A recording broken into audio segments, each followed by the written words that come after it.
833-333-9517. Finding great candidates to hire can be like, well, trying to find a needle in a haystack, but not with ZipRecruiter. Its powerful technology actively finds and invites qualified candidates to apply to your job. So while other companies might deliver a lot of hay, ZipRecruiter finds you the needle in the haystack. See why 4 out of 5 employers who post a job on ZipRecruiter get a quality candidate within the first day. Try ZipRecruiter for free at ZipRecruiter.com/free. That's ZipRecruiter.com/free. Ingles Markets, Pepsi, Clorox, and Johnson & Johnson present the Hometown Concert Series featuring Joe Lasher, Caitlin Baker, and special guest Commodore Fox. The concerts are free. However, please bring non-perishable food to assist those in your local community. All donations will be distributed to a local food pantry. Special thanks to Pepsi, Clorox, Johnson & Johnson, Aquafina, Blue Lizard Australian Sunscreen, iHeartMedia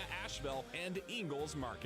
From the Ingles Studios, this is ESPN Asheville, WPEK, W225CJ Fairview, WMXF Waynesville, and iHeart Radio Station. This is SportsCenter. I'm Doug Brown. ESPN's Marcel Louis-Jacques reports Dolphins quarterback Tua Tagovailoa is expected to play tonight against the Bengals in Cincinnati. He was evaluated for a concussion after hitting the back of his head against the Bills on Sunday. ESPN's Rob Ninkovich isn't sold yet on Tua or on the Dolphins. I know we want to talk a lot about the offense. We'll talk about that second half against the Ravens and putting 35 points on the board and speed at the wide receiver, and that's great because Tyreek is a heck of a player and Jalen Waddle is a great player, and Tua's playing really, really good football within the scheme of what they're asking him to do. But I really like their defense as well. You know, their defense is really what won the game for them against Buffalo. Rob Ninkovich on Barton Hahn. Dolphins wideout Jalen Waddle is also expected to play tonight. The NFL will keep Sunday night's Chiefs-Buccaneers game in Tampa. Minneapolis was a possible alternate site after the Bucs evacuated for Hurricane Ian. Minor league baseball games this season were 25 minutes shorter on average after instituting a pitch clock.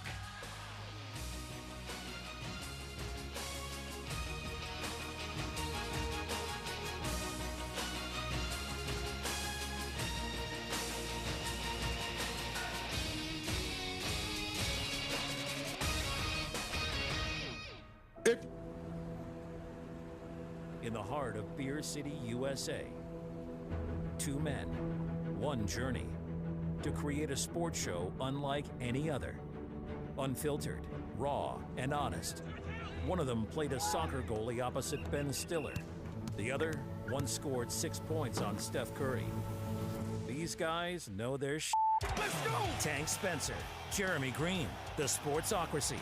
Presented by Ingles Supermarkets. Low prices, love the savings. And Fred Anderson Nissan of Asheville.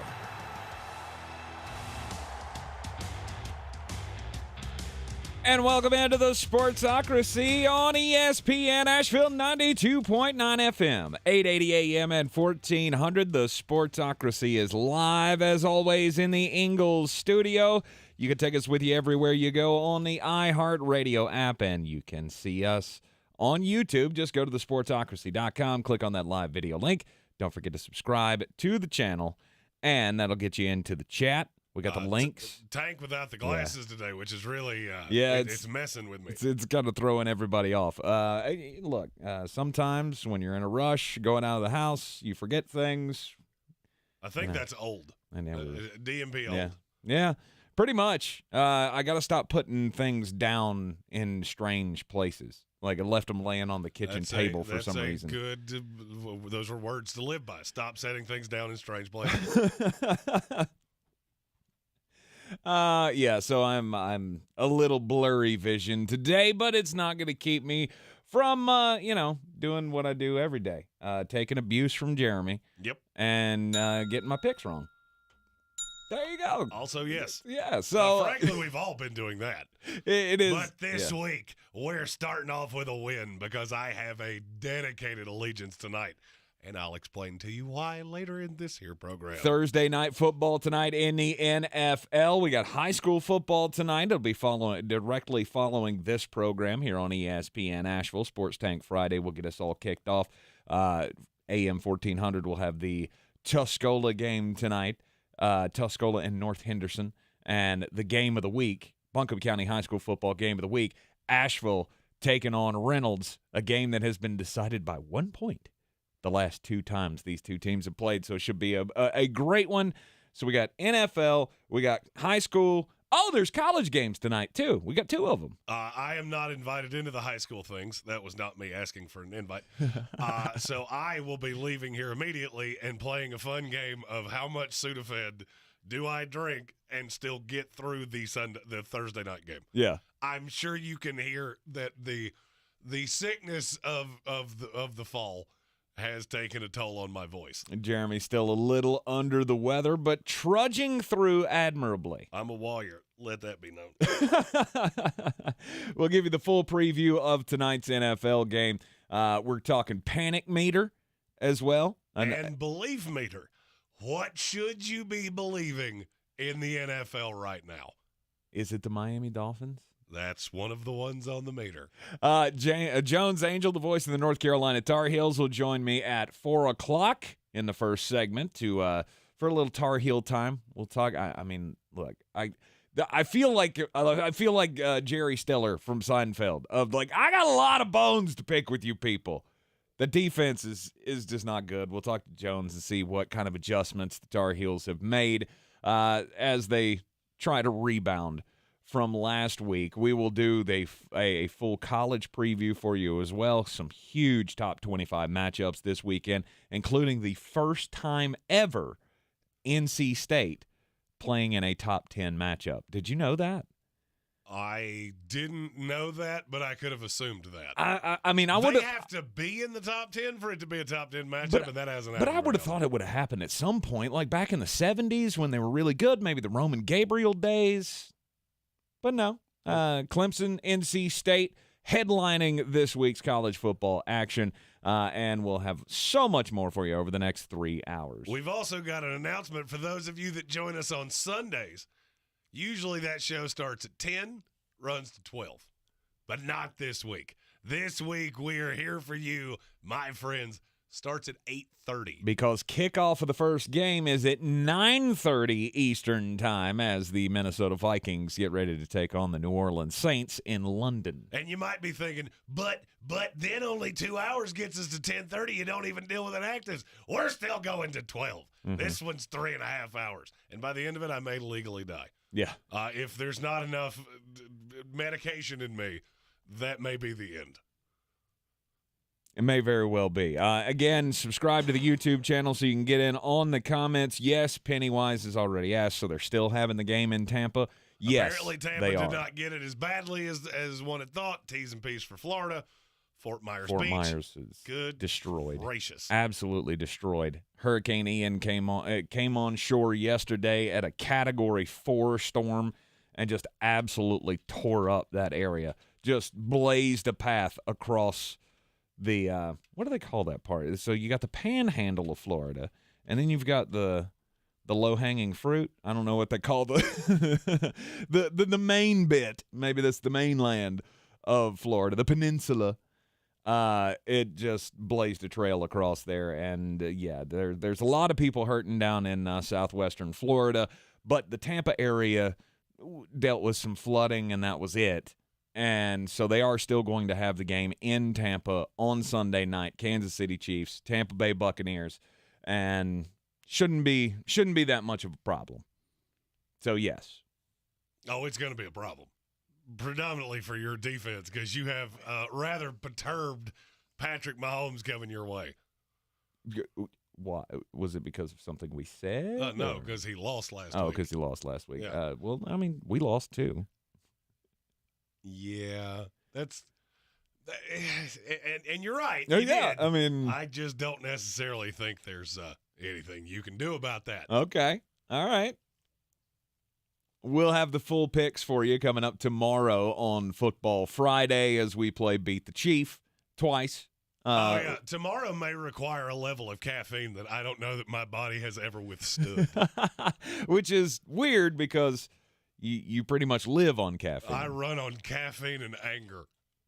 And nicotine. And, yep, that too. And alcohol. Yeah. You know, it takes a very specific blend to run this car. Gonna be running a little rich tomorrow. Indeed. So anyway, going to be a fun 3 hours today, fun 3 hours tomorrow. 2 more programs left in the week. Dolphins and the Bengals tonight on Thursday Night Football. It's up in Cincinnati, and they've got the special uniforms. They've got the white tiger uniforms that they're wearing. Which, by the way, just switch those permanently. Let's just do that all the time. Yeah. Those are phenomenal. They're great. They are very sleek looking. It's going to be cool to see them on the field in a very black and white looking scheme because they've redone the field as well. The question is, and I guess the main question about this game and about the teams that are involved in it is who's real and who's not, or are they both real? Because the Dolphins are 3-0, the Cincinnati Bengals are 1-2. I don't think there's a person with a what do you say, an IQ above salad dressing that believes that the Cincinnati Bengals are a under 500 team. No, they're getting their legs underneath them, and they will bounce back. Are the Dolphins this good, having beaten the number 1 team in the NFL this past week in the Buffalo Bills? There's a long-standing thought, especially when you talk to children or criminals or anybody that gives you a story that they're expecting you to believe. There's the truth, there's your truth, and the actual truth falls somewhere in the middle. Are the Dolphins this good? No. Point blank, not debatable. No, they are not this good. Are the Bengals 1-2 bad with their 1 win coming against my horrific New York Jets? No, they are not. Here's what I think you're going to see bear out tonight. The Bengals line is not as bad as we've given it credit for. Jonah Williams is. Like the good morning Twitter thing. Good morning to everyone except Jonah Williams. You are bad. Please put him at guard just to satiate me one time in life. Guard. But here's the thing that I don't think people seem to understand. The Dolphins' defense is not good. It's not good. It's not been good. They're 31st in the NFL in total defense. Mm-hmm. They got annihilated by the Buffalo Bills.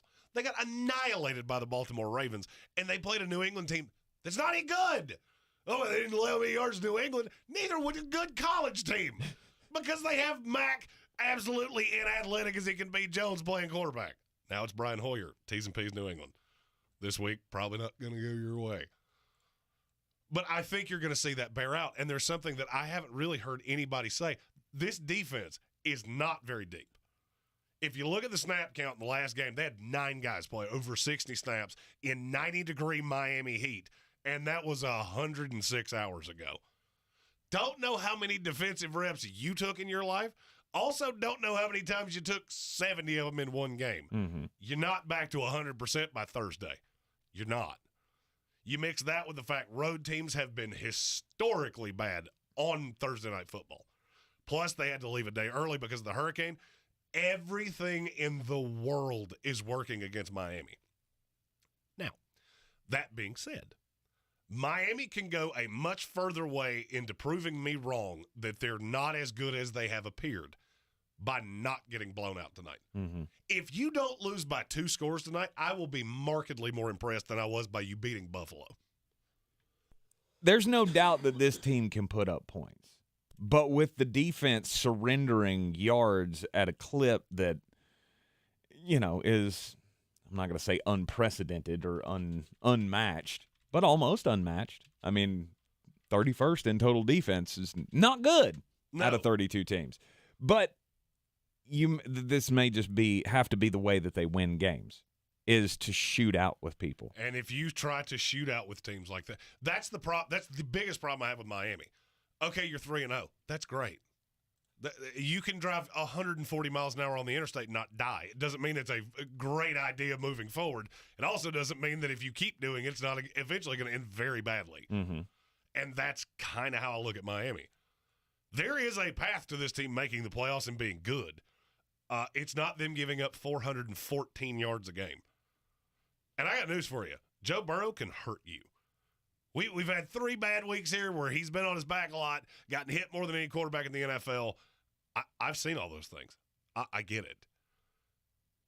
But do you really think Miami's the team to do that? Is there anybody for Miami that legitimately scares you? Defensively? Yes. I don't know about scares me. I mean, Jalen Phillips he's a pretty good pass rusher. Jalen but Phillips he's not. is top 10 in the NFL in pass rush win rate, and he has as many sacks as I do. Mm-hmm. That's a damning stat to me. When your leading sack guy is Melvin Ingram and Javon Holland, who, by the way, both played a boatload of snaps in the last game. Mm-hmm. Melvin Ingram, older guy. Mm-hmm. That's been your actual – he's been the Bud Dupree of this defense. Jalen Phillips has been who's been beating people. Melvin Ingram just comes in and cleans it up. Right. Well, your cleanup guy's got 1 foot in the grave, 1 foot on a banana peel because I don't remember how many snaps he specifically played, but it was a lot. So you're going to see the depth of this defense tonight. Mm-hmm.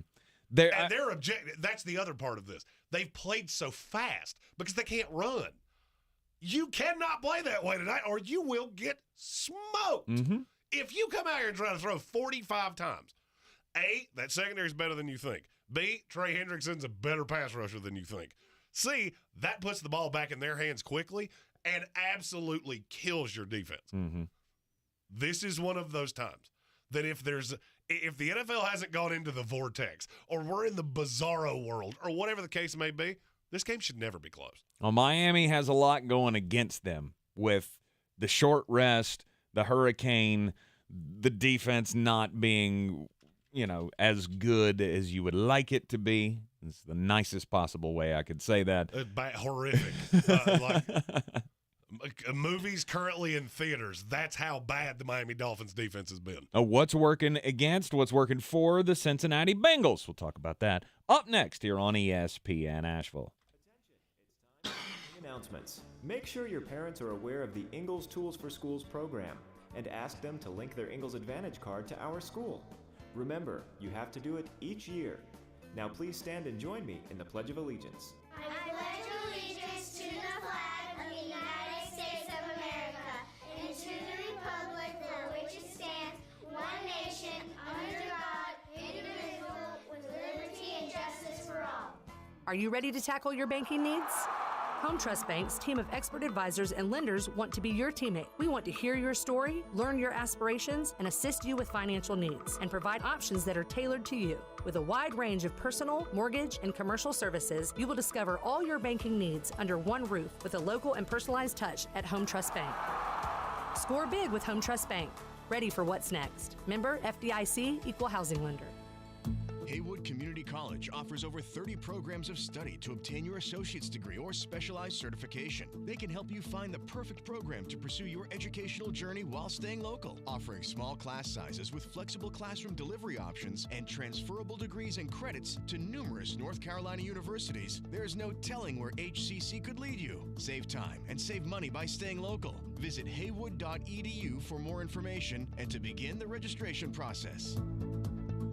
Hi, I'm Emmitt Smith, Hall of Famer and all-time leading rusher with exciting news. If you suffer from chronic joint pain, Emmitt Smith wants to introduce you to QC Kinetics. QC Kinetics is the nation's leader in biologic treatment for pain. I'm talking regenerative solutions that encourage your body to heal and repair itself. No medications, no surgeries, no downtime. If you have pain in your knees, hips, lower back, and shoulders, don't assume the old treatments are the only treatments. Learn more about how you can get lasting relief with biologic treatments that can repair and restore damaged tissue. Call to learn more about this exciting natural way to deal with chronic joint pain. Play golf without pain, walk upstairs without pain, play with your kids and grandkids without pain. Get back on your job without pain. Live your life pain-free.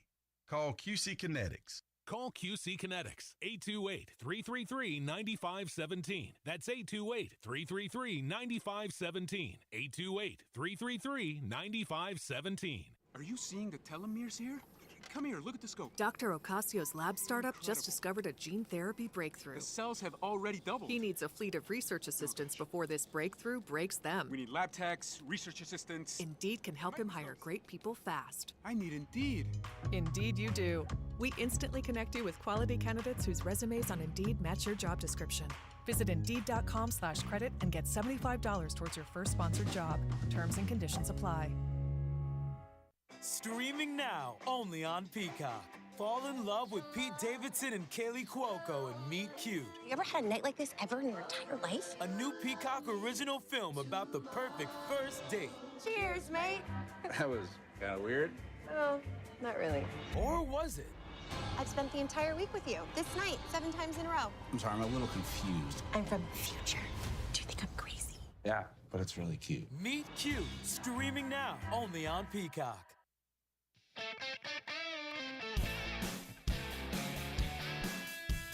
The Sportsocracy. That is some good, clean family fun there, eh, Kai?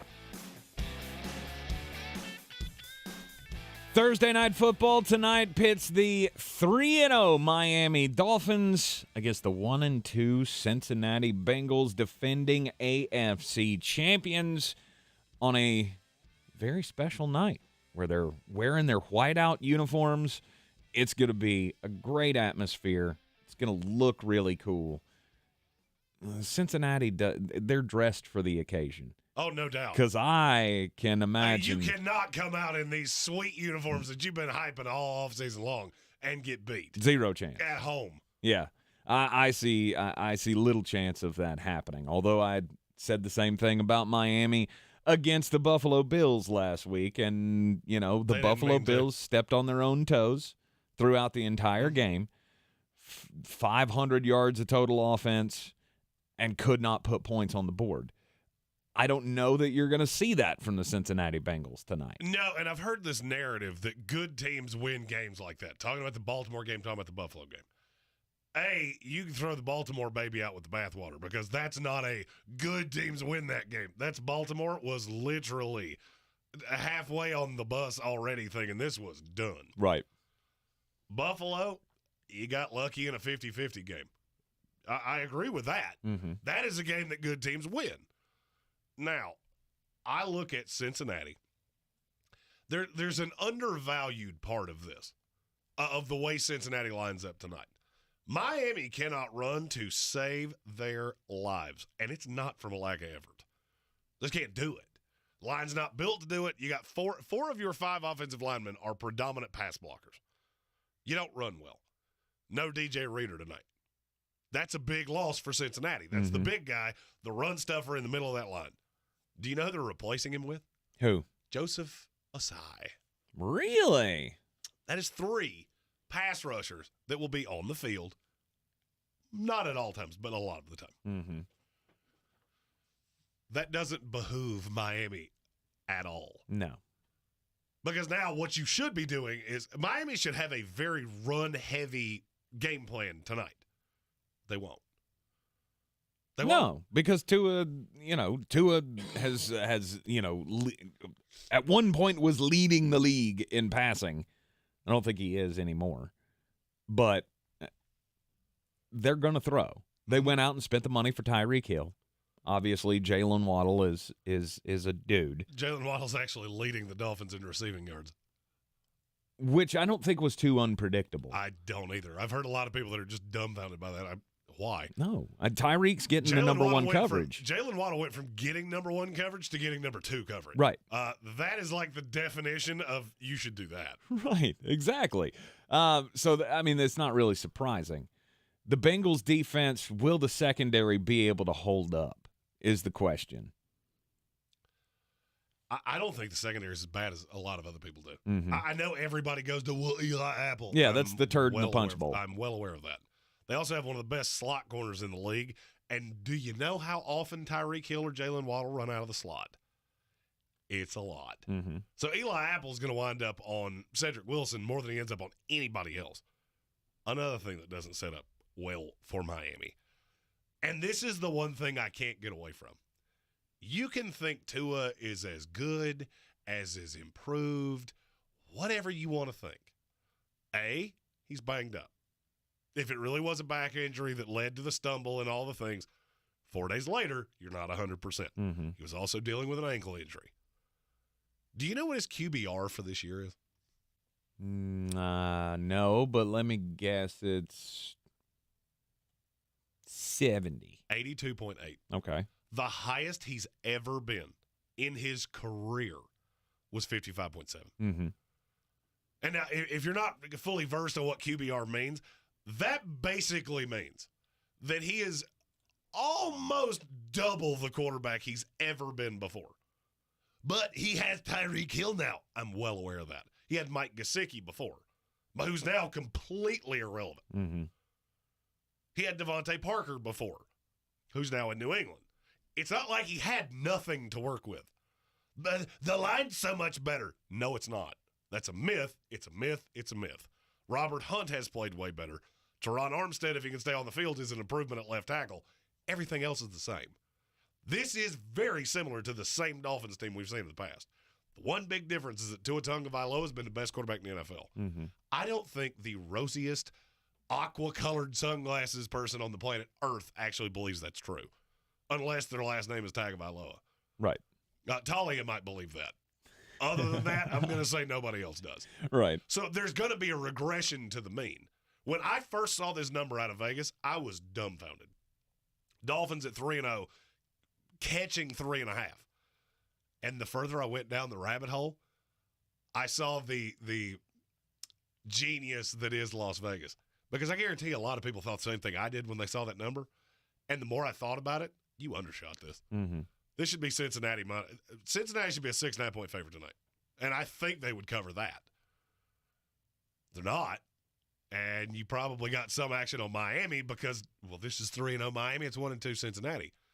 Dig deeper on what you're actually seeing. One of those losses for Cincinnati was on the road.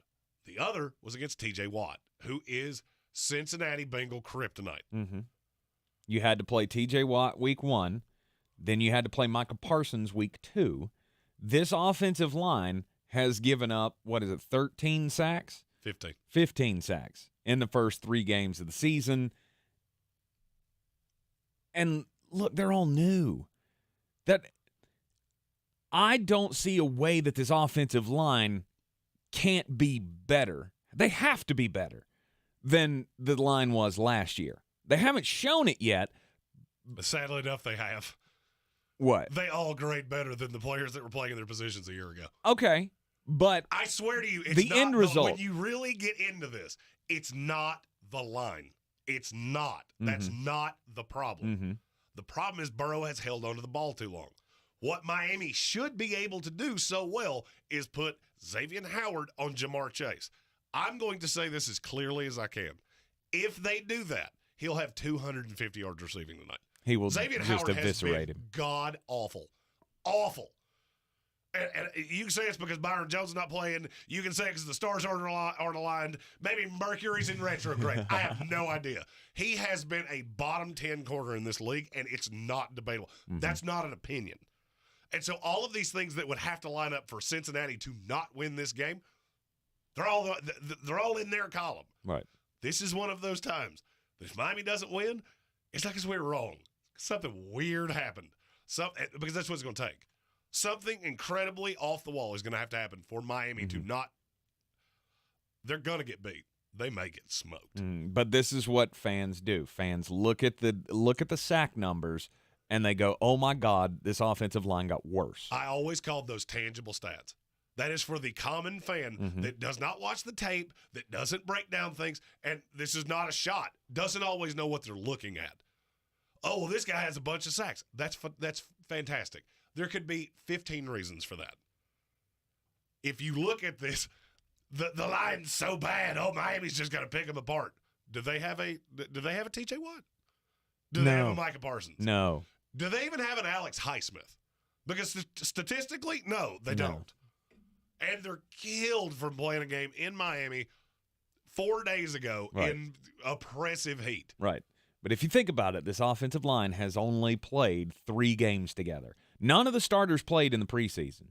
Joe Burrow. Something to that too. Right. Joe Burrow didn't play in the preseason. I will say I think that McVaying thing in the preseason is going to be a thing of the past. Mm-hmm. If you look down every team that did that, they've all started slow. Mm-hmm. Nobody looks as good as they're supposed to if you didn't play your guys in the preseason. Yeah. So next year when we do, why are we playing these stupid preseason games? Just know I'm going to bring up this exact start for the Bengals, for the Rams, and for a slew of others. You are in the Sportsocracy here on ESPN. Asheville, Jeremy will have his official picks on tonight's game coming up at the end of the program. Stick with us. Coming up next, we'll get just a bit outside, and we'll start talking panic meter in the NFL. This is your Exergen Temporal Scanner weather forecast on ESPN Asheville. The biggest impacts from Ian will be felt to our east heading into Friday and Friday night. That system is expected to strengthen to a hurricane again as it approaches the South Carolina coast tomorrow. As far as tonight, a partly cloudy sky, the low of 57. Clouds stream in tomorrow with rain developing. Winds will start to gust in from the north with a high of 59. The gusty winds and heavy rain tomorrow night with a low near 50. Still the chance for some showers into the weekend as highs reach the upper 50s to low 60s. I'm Jeff Maher from the Weather Channel. This report is sponsored by Lowe's. Thinking about an appliance purchase or having something installed? Like flooring, kitchen, or bath, you can count on Lowe's for credit options. See the store nearest you. Or go to Lowe's.com for details on the latest credit offers going on now. You wash your hands and brush your teeth, but what about your nose? How do you clean your nose? With Navage. Navage pulls saline in one nostril, around the back of the nose, and out the other nostril, flushing out allergens, mucus, dirt, and germs, and it's why nose cleaning is the next evolution in daily personal hygiene. People try Navage for lots of reasons: sinusitis, allergies, snoring, things that make it hard to breathe through your nose. But over time, they also find that cleaning their nose makes them feel better, a lot better. Nearly 3 million Navage users have written more than 100,000 reviews, averaging 4.7 stars, saying things like, "Best product I've ever used," and "Amazing, I love my Navage." That's because Navage helps you breathe better, sleep deeper, and snore less. But the biggest payoff is improved health. Here's the key point. Navage is good personal hygiene, and it's going to help you stay healthier. At Walmart, Walgreens, CVS, Rite Aid, Bed Bath, Target, and online. Navage, N-A-V-A-G-E. Clean nose, healthy life. For more information about contests on the station, log on to espnavl.com. At Ingles Weather, we're celebrating Friday night rivals, televising college basketball games, bringing the Fan Fest to semi-pro soccer, or taking you out to the ball game at your minor league park. It's all in the bag. Ingles, low prices, love the savings. The season we've all been waiting for is here. No, not that one. The season of the Big Orange Tent is underway in Western North Carolina. The area's largest selection of Halloween costumes, decorations, and accessories is at the Big Orange Tent at the Asheville Mall. Halloween Express is your one-stop shop for adult and child costumes, superheroes, horror icons, inflatable suits. You can find it all under the Big Orange Tent at the Asheville Mall. 10 to 8 Monday through Saturday, 12 to 6 on Sundays. Real estate isn't about properties, it's about people. I'm Clarissa Marshall with eXp Realty, your native realtor serving all of Western North Carolina. I will work hard for you, and I believe in doing the right thing every time. I market each of my listings to reach out-of-town buyers. I use a professional photographer and drone video on every single listing, as well as collaborate with agents across the country to find your buyer. Check me out online at clarissasellswnc.com or give me a call at 828-774-6343. It would be my pleasure to assist you through the real estate process. Everyone's heard about the housing market and this being the best time to sell a house in years. But the same thing applies to cars. Whether you're looking to buy a car, trade in, or sell that car in the driveway collecting dust, Fred Anderson Nissan of Asheville wants to buy your car. They have 2 on-site managers that work with Kelly Blue Book to give you top dollar for your vehicle. You can even have your car appraised instantly at AndersonNissan.com. Stop in and visit them today at 629 Brevard Road in Asheville or call them at 828-365-1663. Boy, you must be outside your mind. The Sportsocracy. Just a bit outside. He tried the corner and missed.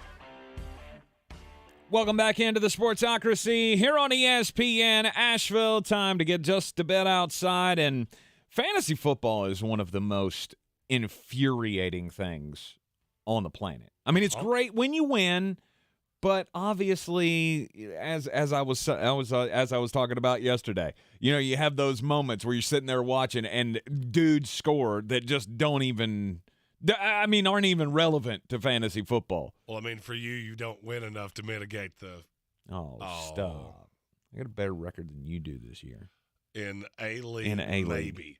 And give it time. And give it time. It'll all come back to the main.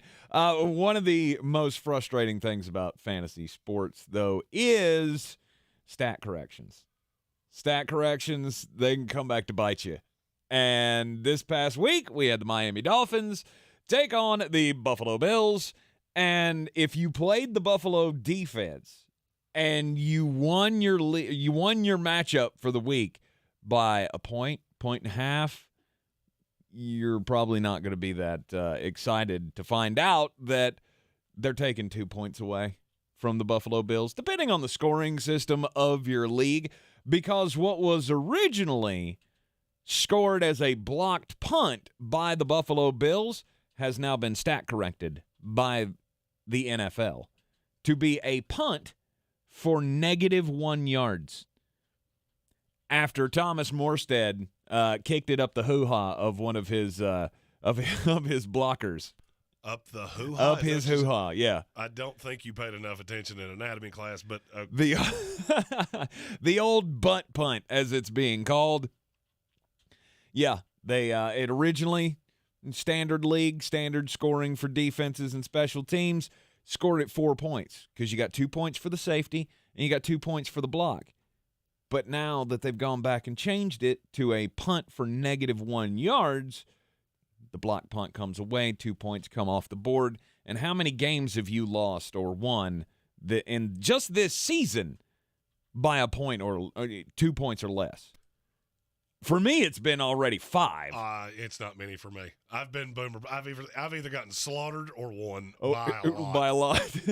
I'm in a new dynasty league that 3 weeks in, I've outscored everybody in the league by 170. Yikes! Yeah, that's a good one. That one started off nicely. That is a good one. Yeah, stat corrections can come back to bite you in the end. I would also like to know if that is an NFL record. A punt for -1 yards. I don't know that I've ever seen a negative punt on the official scoring sheet. Oh, I've seen some weird things. I'm shocked where a punter kicks it behind him? I'm shocked they scored that a block punt to begin with. And I swear to you, I was at Village Porch this past Sunday watching the games. There was a group of Dolphin fans. Me being a Jet, the sound of Dolphin fan happiness just grates at my soul like you're just shaving down a block of cheddar cheese. When I first saw that punt, I didn't think it touched anything. I thought he just kicked it straight over his head. I thought he did too. And laughed until I thought I was going to urine on myself. Yeah. I thought he did too. And then when they showed the replay and he kicked it off the hind parts of his blocker, to me that just made it even funnier. Because the one thing you had to do, and I love the fact that you may not have heard this because you were at the bar, but the announcers in the game were talking about they should just take the safety here. They should just take the safety, give them the 2 points. Then you get to move out, you get to free kick it. You don't have to kick from your own end zone. Just take the safety. And they weren't trying to. But they did. But it ended up sealing the win for them, the fact that they did it. Yeah, I would have snapped that one through the back of the end zone, beyond a shadow of a doubt. Absolutely. No doubt. Absolutely. Give them the 2 points and move on. Yesterday, I gave the impassioned plea that the Georgia Tech Yellow Jackets should make one call to replace fired head coach Jeff Collins. And that was to Jackson State head coach Deion Sanders. One call? That's all. Well, apparently Rich Eisen has heard the same thing that I have, because he was joined this morning by Primetime, and either Prime is trying to tell you something, or he is the absolute worst at denying things in the history of time. Eisen asked him, what would it take for you to take a bigger job? They go down the rabbit hole. This was his answer. If I were to go to the next level, you don't think the quarterback's going to the next level? He was talking about his son, Shedeur. Mm-hmm. That was his answer to would you take the Georgia Tech job. Then Eisen pushes back further and asks for specifics. And Deion said, I haven't said anything about Georgia Tech. You have. Mm-hmm. I think Joe Biden would look at that and go, I don't believe you handled that well. You didn't say anything about Georgia Tech. He asked you about Georgia Tech and you answered it. That is patently saying something about Georgia Tech. Yeah, but maybe he just was he's not in, maybe he's not interested in Georgia. Oh, he's Tech. 100% interested. Maybe to he's me, not. And look, I watched the whole interview, and to me, as somebody that lightly knows Deion, his helmet is behind me. I fully believe that was Deion going, Oh, yeah, I'm interested. Mm-hmm. You better have that money right. You better call Brinks. You better get a truck and have it sitting in my driveway. And not only does it have to be right for me, it's got to be right for the kid, too. Mm-hmm. And look, the kid is tremendously talented. There needs to be a full-on Ramblin' Wreck parade to Deion's house. I'm just going to be, I'm going to be real honest. I think they have the money in Atlanta. Sure. Don't think you need to get out the old everything helps jar. I think you could probably find a way to make this happen. Absolutely. But what I heard was Deion, all of the things he said about, I came to an HBCU to change things. In his mind, he's already changed it, and I agree. Yeah, he did it. I fully agree. The thing that's blown my mind is how surprised people have been about Shedeur. He was a top 50 recruit anyway. Mm-hmm. This shouldn't be surprising anybody. And he's going to get a big boy job. His son's going with him, and whoever gets him will be the luckiest fan base in America. Absolutely. And I will say this out loud. Stop saying Auburn. It's not Auburn. It was never Auburn, and it will never be Auburn. Why? Why would you take that job? If you're Deion Sanders, a guy that doesn't have to do this, he's got more money than he knows what to do with. Why would I go be Nick Saban's little just get annihilated by them every single year? Why would I do that? Does that make any sense? Say it out loud. Does that make a lick of sense? I mean, it's if you can be a winner at Auburn, then it's but you can higher. Sure, you can. And the administration Auburn's is already a disaster. Auburn's already been a winner since the administration basically said, "Nope, we control everything." If you notice that year by year, Auburn has lost one more game every single year for the last 4 years, there's a reason for that, and there's a lot of us that know it. There's no. I'm going to make it as clear as I can. I wouldn't take the Auburn job. There is no shot in this world that Deion Sanders would take it. I'm not dealing with. I don't have to deal with that. Right. You want to be involved in everything that I do? Here is where you can go, and here is how you get there. I will give you directions. It's an arrow, and it points one direction. No shot. The Georgia Tech job's the one that screams to me. Perfect landing spot. He didn't admit anything. He was just answering the question, saying, well, you do know that Jackson State's going to be irrelevant again after I leave. That's what I heard. And see, I don't agree with that. I don't agree with that. I think Deion Sanders made it cool to do this. And now you've got Hugh Jackson. Have you heard the latest story on Hugh Jackson? No. He took all the Grambling G's off the players' helmets until they earned them. Really? Yeah, that's interesting. That's bold. You have to really know you are very safe in that program to do that. But you got Eddie George doing this. I mean, that would be an attractive job. He's recruited well. And I think he will continue to. And I think the moment that I maybe I'm wrong, but when Deion's no longer your coach and the transfer portal's wide open, all those guys are going to leave. Oh, a lot of them will go with him. Right. I mean, that's what you got to say. If you're Georgia Tech, could you have ever gotten a Shedeur Sanders, or a Travis Hunter? No. Because you can. It costs you one giant check. One of those oversized checks that they have at like grocery store openings and things. You need one of those. And some little ones. It'll cost you some little ones too. Oh, a mini. Well, the boosters. It'll cost the boosters anyway. It's fine. They have money. I spent enough nights in Atlanta. Trust me, they have enough money. 3 weeks into the NFL season, Week 4 kicks off tonight with Thursday Night Football. Where is the panic meter sitting right now, Jeremy Grain? What team are you most concerned about? The Tampa Bay Buccaneers. No, just. You know, my brain already hurts. You contributing to it is not helping in well, any way. I apologize for that. The team I'm most concerned about.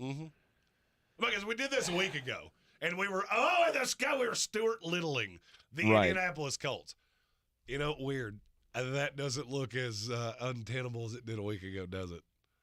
No, I mean, obviously you come out and you beat the Kansas City Chiefs, your fortunes are going to change. That panic meter went from, a -10 to a -1. And see, to me, it was never that drastic in Indianapolis. You need Michael Pittman. If he gets hurt, you are in trouble. I would say the number one It's the Los Angeles Chargers? They're going to be very high for me. They're going to be very high for me, but I can't say they're one, and I'll tell you why. Okay. Because in the next 4 weeks, you play the Texans, the Browns, the Broncos, the Seahawks, and the Falcons. 5 weeks. Sorry, I added wrong. Mm-hmm. I don't think you actually have to be all that good. You just have to be you. And you've got Bosa that will probably be back sometime this year. You've got a lot of things. That gives you a lot of time to get healthy. See, for me, that's how the panic meter goes. I'm playing poorly, and the schedule did me zero favors. Mm-hmm.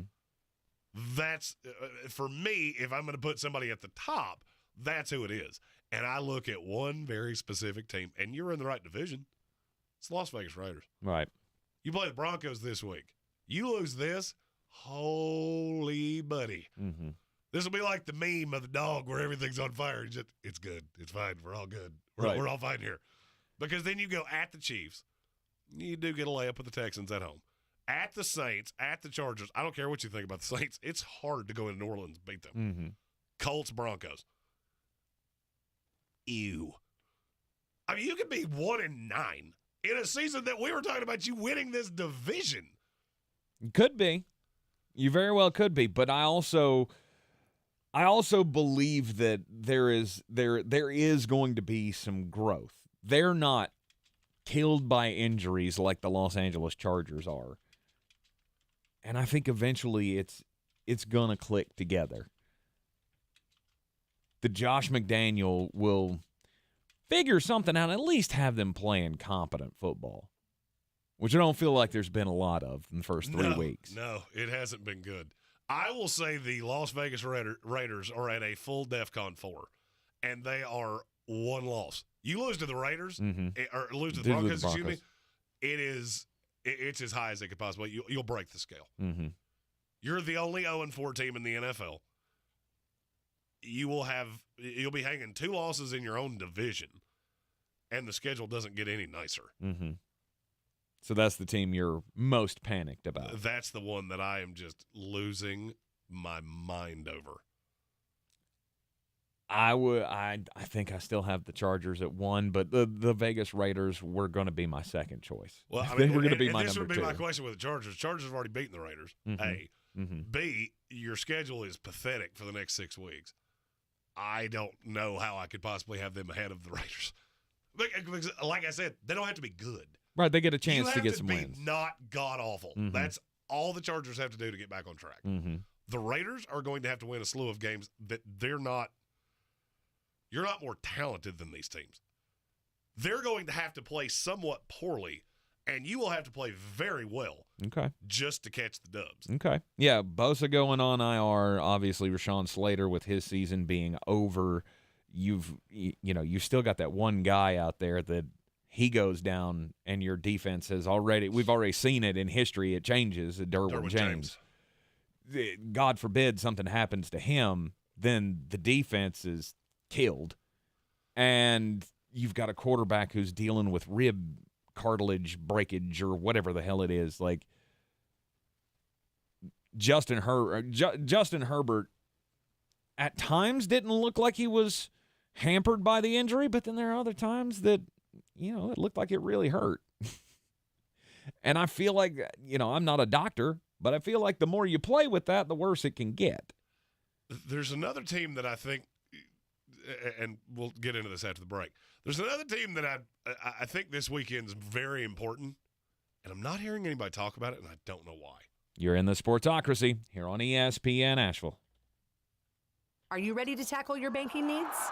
Home Trust Bank's team of expert advisors and lenders want to be your teammate. We want to hear your story, learn your aspirations, and assist you with financial needs, and provide options that are tailored to you. With a wide range of personal, mortgage, and commercial services, you will discover all your banking needs under one roof with a local and personalized touch at Home Trust Bank. Score big with Home Trust Bank. Ready for what's next. Member FDIC, Equal Housing Lender. Since man created roads, they've been looking for ways to get off-road and vehicles to take them there. That's where Outlaw Off-Road comes in. a premier off-road center for Jeeps, trucks, and SUVs with a complete lineup of off-road and overland services, including maintenance and repair to make your vehicle all that it can be. Check out their location right here in Western North Carolina at 85 Avery Creek Road. Call them today at 828-974-8480 or visit them on the web at theoutlawoffroad.com. When I finally drove the old car into the grave, I knew there was only one place I was going to go. Fred Anderson Nissan of Asheville, home of the family plan. And yes, they treat you like family. I went in, told them what I was looking for, told them my budget, and in no time, I was signing the paperwork on my certified pre-owned vehicle. They have the area's largest selection on quality pre-owned vehicles and certified Nissans. They go through a 167-point inspection, so you know it's not going to let you down. They gave me the Carfax report, so I know the history of my vehicle, and the Fred Anderson family plan gives me things like oil changes and car washes and loaner cars if I have to have major work done on the car in the future. For me, buying a car has always been an intimidating thought, but the folks at Fred Anderson Nissan of Asheville made it super easy. Don't be like me. Don't wait till the last minute to get a deal done. Go to AndersonNissan.com or stop by the showroom at 629 Brevard Road. And don't forget to mention we sent you from the Sportsocracy and get a $250 bonus on your trade-in at Fred Anderson Nissan of Asheville. Better sleep gives you the energy you need to spend more time doing the things you love. Your sleep equipment helps you manage your sleep disorder and live a more active life, but it only works if you use it. Sleep equipment manufacturers recommend daily cleaning, and SoClean is a helpful complement to your daily routine. Join over 2 million SoClean customers enjoying peace of mind. Try SoClean risk-free for 30 days. Find out more at SoClean.com. Always follow the manufacturer's instruction. Prepayment required for risk-free trial. For contraindications and details, visit SoClean.com. By now, you know that sound. It's the sound of the Home Depot. But what about those sounds? Those are the sounds of Kraft Ice from a new LG refrigerator, cooling your drink to perfection. Making this the sound of savings on top brand appliances. Save up to $1,212 on this exclusive LG kitchen package with Kraft Ice. At the Home Depot, how doers get more done. Offer valid September 29th through October 19th. U.S. only. See store or online for details. Be the one. Brooks is free. 15, 10, 5, touchdown. Just give him the daggone football. And it's intercepted. Holy cow, Carolina's going to win. Light that bell tower blue. The homestand continues for the Heels as they host the Virginia Tech Hokies. Pre-game coverage starts at 2:30, kickoff at 3:30. Right here on your home for Carolina football. Asheville's home for the Tar Heels is ESPN Asheville.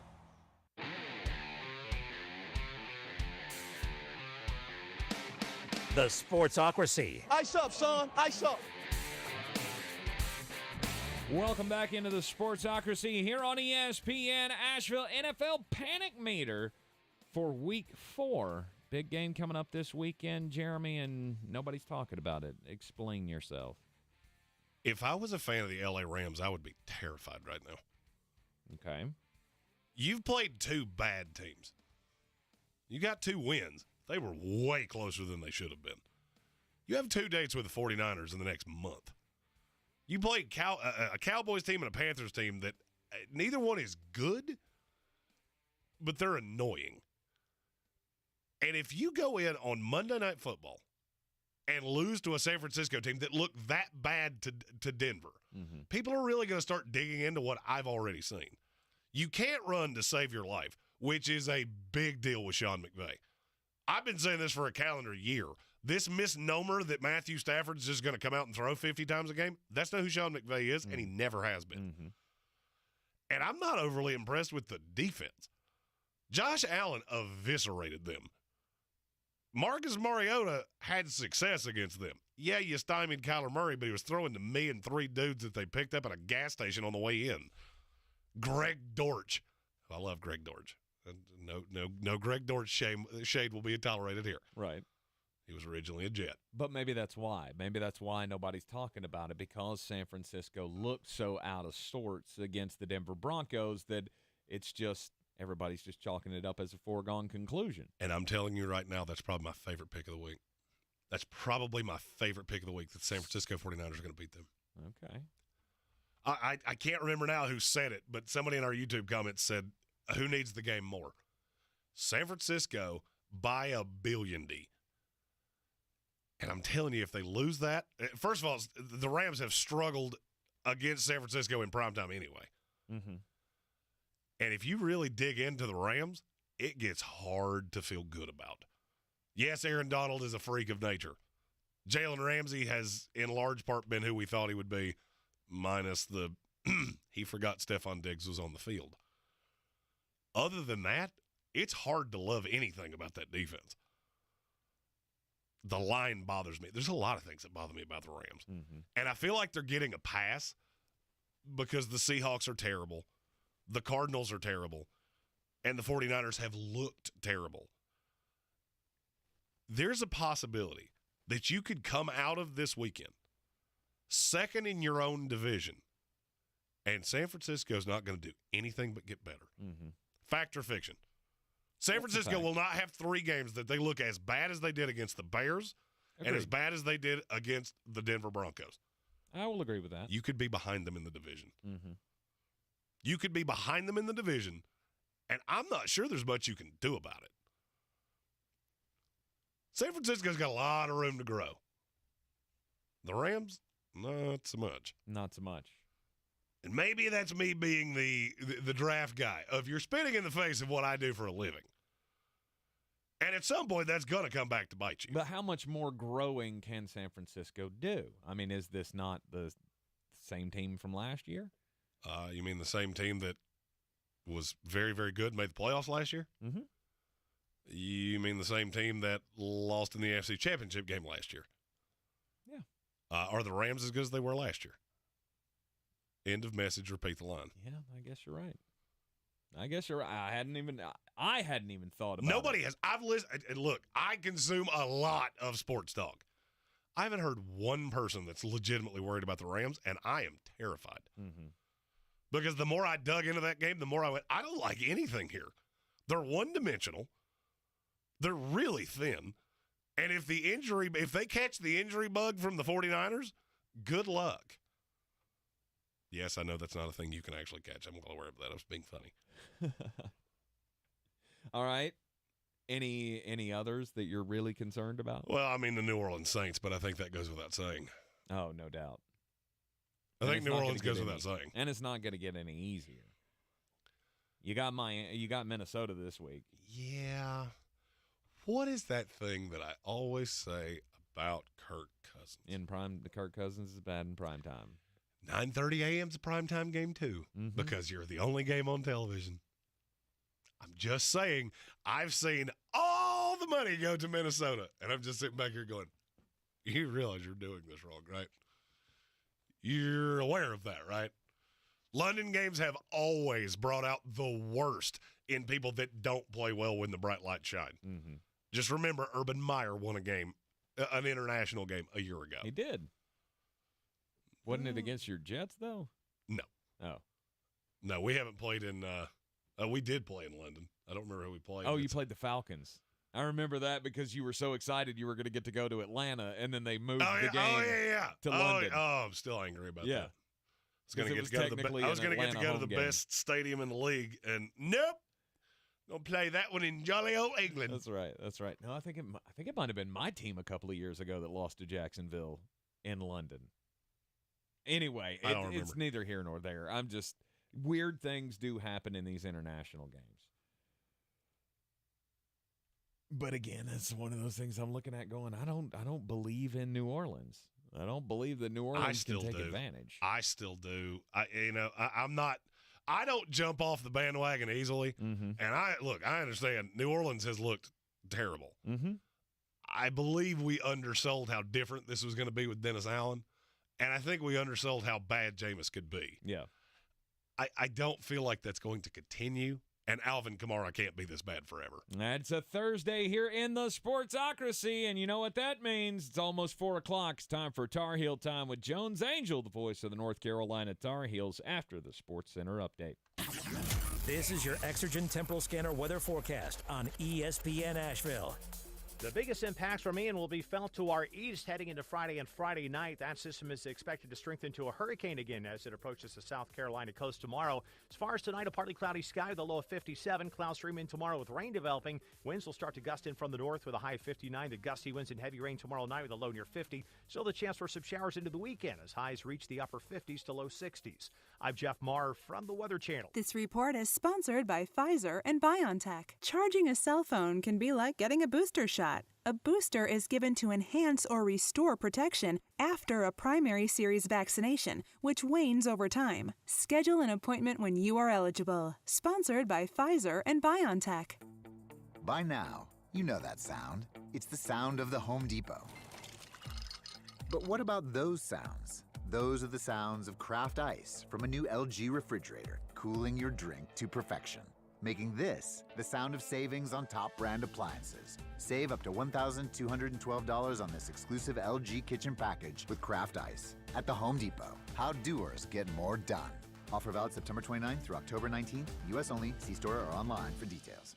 Recycle your old technology free during Staples Free Tech Take Back. Items like old modems, mice, and mobile phones, or cables, calculators, and camcorders. Staples Rewards members get $5 back in rewards. Exclusions apply. Limit 1 reward per month. Visit staples.com/recycling. Recycle at Staples. The can't-miss music event of the year is coming to the CW. The 2022 iHeartRadio Music Festival. Featuring once-in-a-lifetime performances from the biggest superstars in all of music. Ladies and gentlemen, what's up, I don't know if y'all ready for this one. all hosted by Ryan Seacrest from T-Mobile Arena in Las Vegas. Don't miss our 2022 iHeartRadio Music Festival. October 7th and 8th at 8 p.m. on the CW. From the Ingles Studios, this is ESPN Asheville, WPEK, W225CJ Fairview, WMXF Waynesville, and iHeart Radio Station. I'm Doug Brown. The Dolphins and Bengals kick off NFL Week 4 tonight in Cincinnati. ESPN's Marcel Louis-Jacques reports Miami quarterback Tua Tagovailoa, wideout Jalen Waddle, and corner Xavier Howard are all expected to play. Saints quarterback Jameis Winston and wideout Michael Thomas both missed practice again today in London. Winston with back and ankle injuries, Thomas with a foot injury. The Saints play the Vikings in London on Sunday. The Yankees are off today, but Aaron Judge has 7 games left to set a new American League home run record. The question is, should 61 or wherever Judge ends up be the major league record? Baseball Hall of Fame broadcaster Bob Costas. It's not a question of morality or criminality, but it is a question of authenticity. And to one extent or another, what McGuire, Sosa, and Bonds did was inauthentic. Bob Costas on Greeny. The PGA Tour has filed a countersuit against Liv Golf in response to Liv's antitrust suit. Think O'Reilly Auto Parts for all of your car care needs. We're close, convenient, and known for our guaranteed everyday low prices and excellent customer service from professional parts people you can trust. Stop by your local O'Reilly Auto Parts today. O'Reilly Auto Parts. Better parts, better prices every day. He's a degenerate gambler. You are a smelly pirate hooker. And he's cheaper than oxygen. He's useless. But somehow, they make it work. Jeremy Green, Tank Spencer. There's no holding back in the Sportsocracy. Presented by Ingles Supermarkets and Fred Anderson Nissan of Asheville. And welcome back into the Sportsocracy here on ESPN Asheville. 92.9 FM, 880 AM, and 1400. The Sportsocracy, as always, heard everywhere you go on the iHeartRadio app for absolutely free. It is 4 o'clock here in the Ingles studio. It is a Thursday, and that means it's Tar Heel time with the voice of the North Carolina Tar Heels, Jones Angell. Jones, my number one thing I feel like we need to talk about this week is defense. How can we change this? Yeah, I think that's been number one on the minds of the Tar Heels as well, Tank, is that Carolina's got to get better on that side of the ball. And good to be with you again. And, you know, that's not to say that Carolina was perfect offensively in the game this past weekend, 45-32, the final. Notre Dame got the win. Okay, so the Tar Heels need to run the ball more consistently, no question. They had a key turnover in that game against Notre Dame that hurt. All those things are absolutely true, but also true that Carolina scored 32 points, and most times that's going to give you at least a decent chance to win the game. But right now, Carolina's just having trouble getting any stops in a consistent way defensively. And Tank, I think, sometimes with defense, you may be willing to give something up if you're getting something else. So, for example, you might be willing to give up a couple of deep shots down the field or take your chances with those, but you're getting 4, 5, 6 sacks a game, and so you feel like you're willing to give up some deep shots every now and then for the positives that are those that pressure on the quarterback, and that's just one example. Right. But right now, I don't know what Carolina feels like it can hang its hat on defensively. Brian Simmons, who's our normal analyst during the games, Brian, an All-American linebacker at Carolina, and played in the league for 10 years, so he knows defense. And in the post game after Notre Dame, I thought he said it well when he talked about the fact that right now Carolina just doesn't have a identity defensively. You can't really say, man, they need to get better here, but man, they do this really well. And you know what they're out there trying to do defensively to stop the other team. Right now, the Tar Heels just are having a tough time doing anything on the defensive side, stopping the run, getting pressure, consistently covering in the secondary, which, of course, is harder when you can't stop the run and can't get pressure on the quarterback. So it's all kind of going together, Tank, to put a product out there defensively, which just isn't going to be good enough for Carolina week in and week out in the ACC. Can the Tar Heels still be in every game, and can they outscore some teams? Probably, because I think Carolina's offense is talented enough that there's going to be some weeks that they can just outscore you. But for Carolina to want to get where it wants to go, it's going to have to be better on the defensive side. Yeah, the 45-32 game, it really wasn't as close as the final score looked. I mean, Notre Dame got out to a huge lead, and you got to give the offense credit for coming back and making it look better. I mean, there's no problems. I mean, I won't say no problems, but the offense is not the issue here. It's the defense. The fact that Notre Dame came in looking like a team that is not proficient on the offensive side of the ball, and then went for almost 600 yards and pretty evenly through the air and the pass. You talked about, you'd be willing to give up shots down the field if you're selling out to rush the quarterback or if you're selling out to stop the run against a prodigious running team. You'll take those opportunities. But it's just like nothing is working, and you see you see these guys on defense that were big-time talents when they came in. I mean, Miles Murphy and Raymond Vohasek has been a leader on that defensive line for the last few years. I guess part of us are really missing the Fox brothers. But you also have, young guys that are on this team that are looking to make a statement, but it just haven't found it. And I guess maybe it is what you spoke to, the identity. There's no identity. Gene Chizik came in here to try to turn this thing around, and at his weekly press conference, he was talking about, the snowball effect, that once it starts, it's hard to make that stop. Yeah, and I do think you probably have a little bit of a confidence issue right now. And, for example, the first couple of possessions of that Notre Dame game for Carolina defensively were pretty good. They forced a 3-and-out. Notre Dame then, just because of the way the punts were exchanged, Notre Dame ended up on a short field. Carolina forced them to a long field goal attempt, which they missed. And then on the ensuing possession, Notre Dame got the ball. They were in a 3rd and long. Carolina pressured and really should have gotten a sack on the play, but it was a good play by Drew Pine, the quarterback for Notre Dame. He got out of the problem and skirted out of the pocket and ended up scrambling for a first down. And not like that one play, ruined the rest of the game, but I did feel like Carolina kind of went, should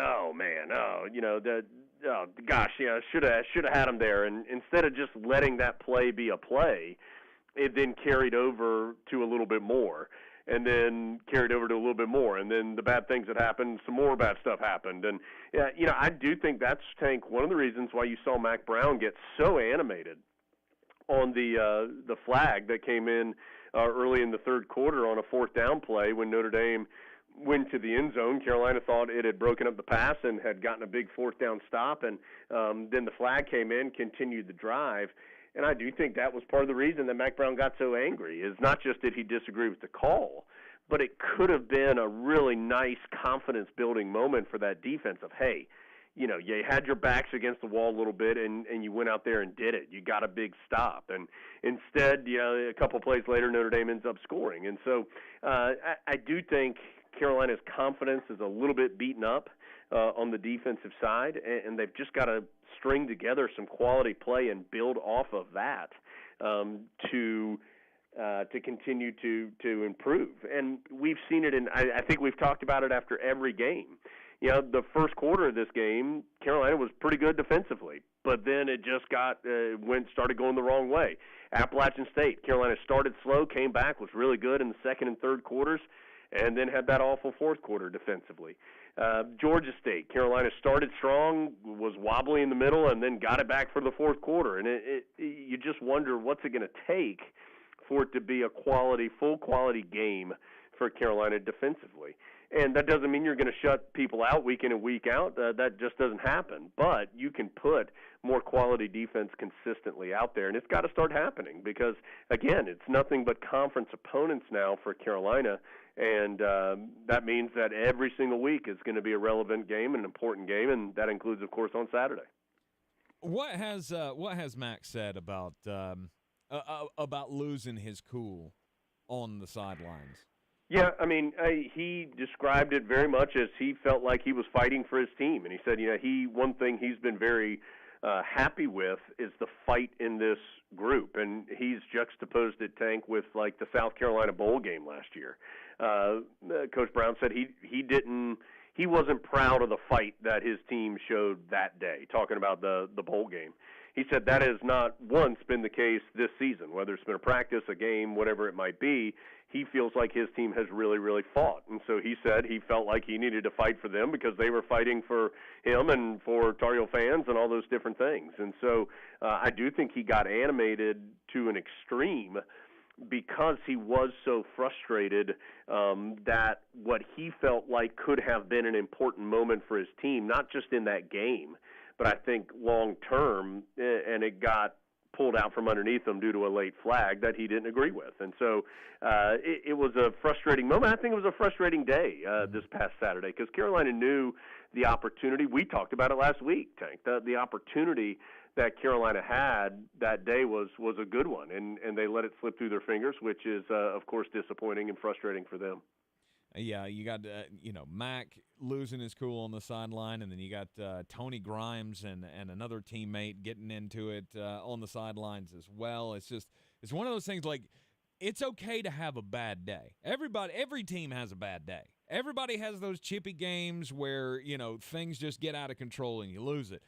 It's going into the next week where you got to make sure that you limit that, and I know that's where the coaching staff's mindset is right now, coming in against Virginia Tech and being able to play a consistent brand of Tar Heel football.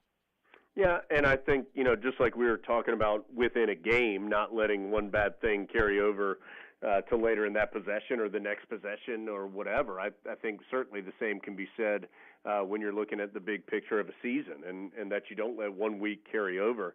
And, Carolina is aware. I mean, the Tar Heels are aware that they're not playing very well defensively. They know that they have to get better, just like the offensive side knows that it needs to run the football better. And I did think that was a big part of the game this past weekend too, Tank, because there were a couple of key moments in that game when things went from tight game mid to late second quarter when it was 14-14 to then when that blitzkrieg and Notre Dame activity was over a couple minutes into the third quarter, and all of a sudden the Tar Heels are down 38-14. I mean, that happened in a relatively short amount of time clockwise as far as the game is concerned, and part of that reason was Carolina's offense stagnated, and part of the reason the offense stagnated was it couldn't run the ball. Carolina had 30 yards rushing on 15 carries by running backs in that game. and you take one 12-yard runaway by Omarion Hampton, and now you're looking at 18 yards on 14 carries. So that's not good enough. You can't consistently be successful when you're in 2nd and 9 and 3rd and 8 all day long. You can convert some of them, but you're not going to convert on a consistent basis, and especially in key pressure moments of the game, those 2nd and 9 start feeling a lot longer. And so Carolina's got to get its run game going. That'll be a challenge this weekend against Virginia Tech, a really good defensive team. And of course, you've got to see something. Got to see some improvement defensively, whether it's slowing the run game down, whether it's forcing some turnovers, whether it's getting into the backfield and hitting the quarterback. Whatever it is, you got to find some improvement there. Well, Virginia Tech's not the offensive juggernaut.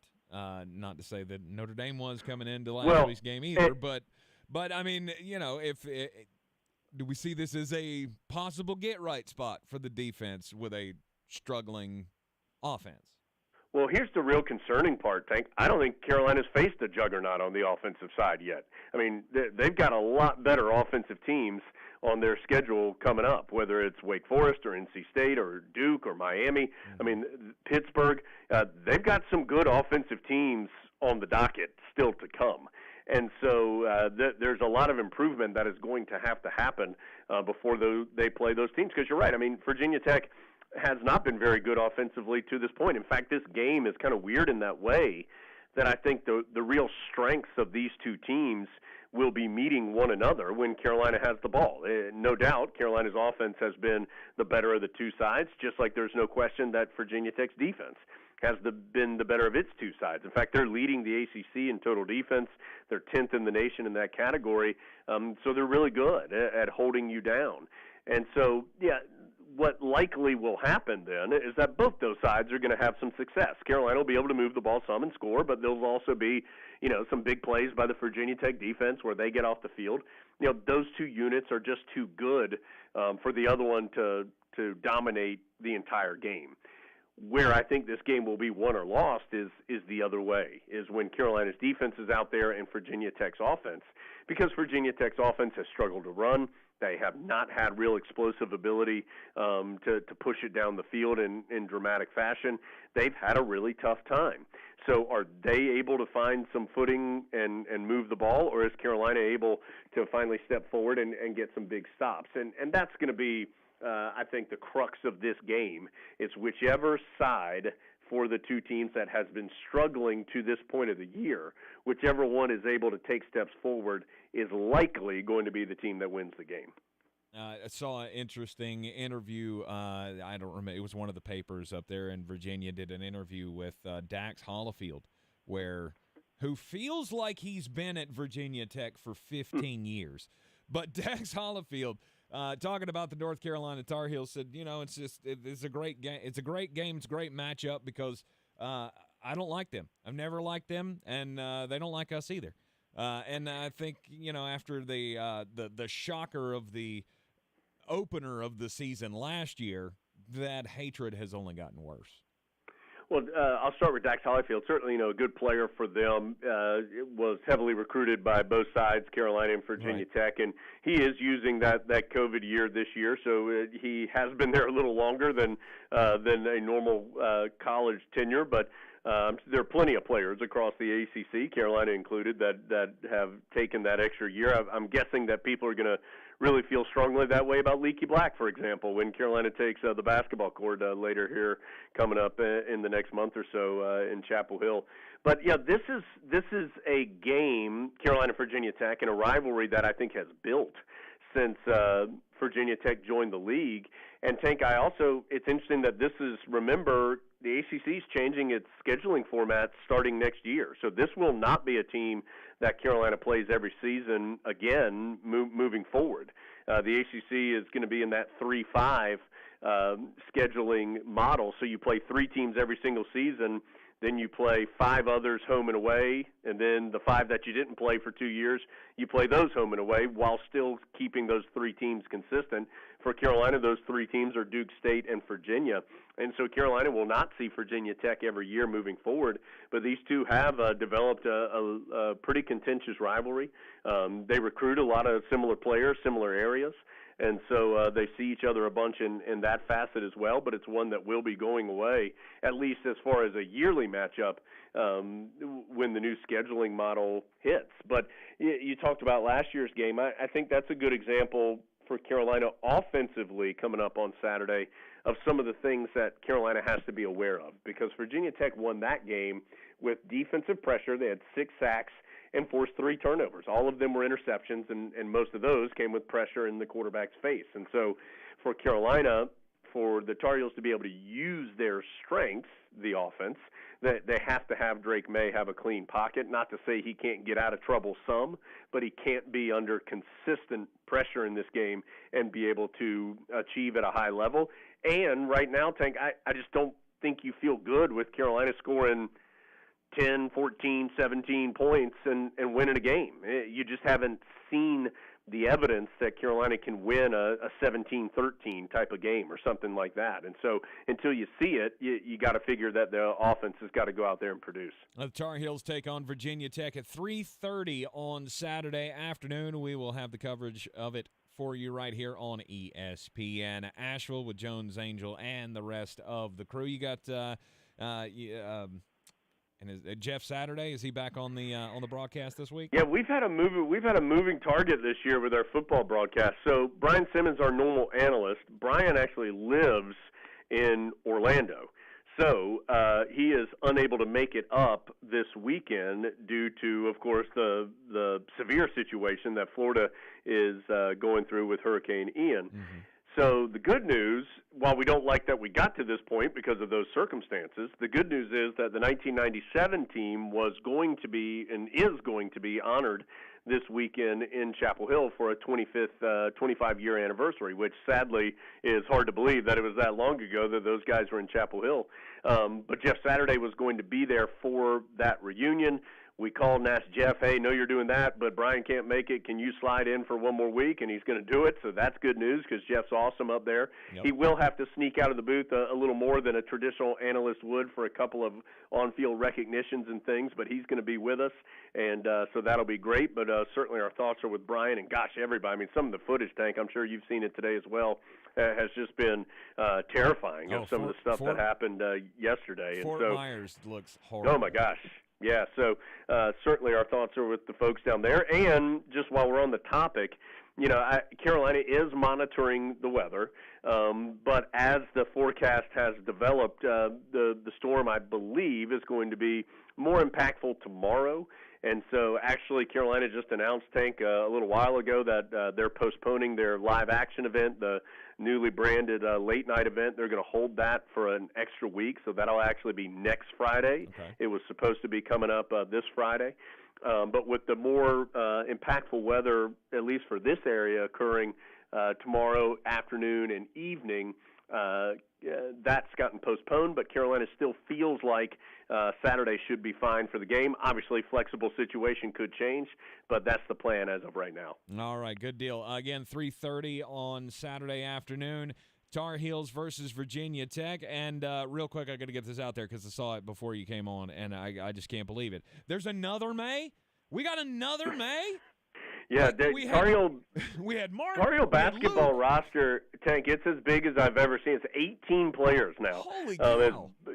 Bo May is joining as a walk-on for Carolina basketball. So the Tar Heels, 18 strong. That's the biggest roster I can ever remember just as far as the number of players. And so they've added it. It's normally a good thing, right? Those Mays tend to win. And so just getting one more May brother there in the mix. That's right. Hey, everybody wants to be a national champion. So that's right. The more the merrier. The more the merrier. Let's bring it on. We'll obviously catch up with you next week, Jones, talk about what happens in the Virginia Tech game, and maybe we'll start talking some basketball as well with the preseason action getting ready to begin.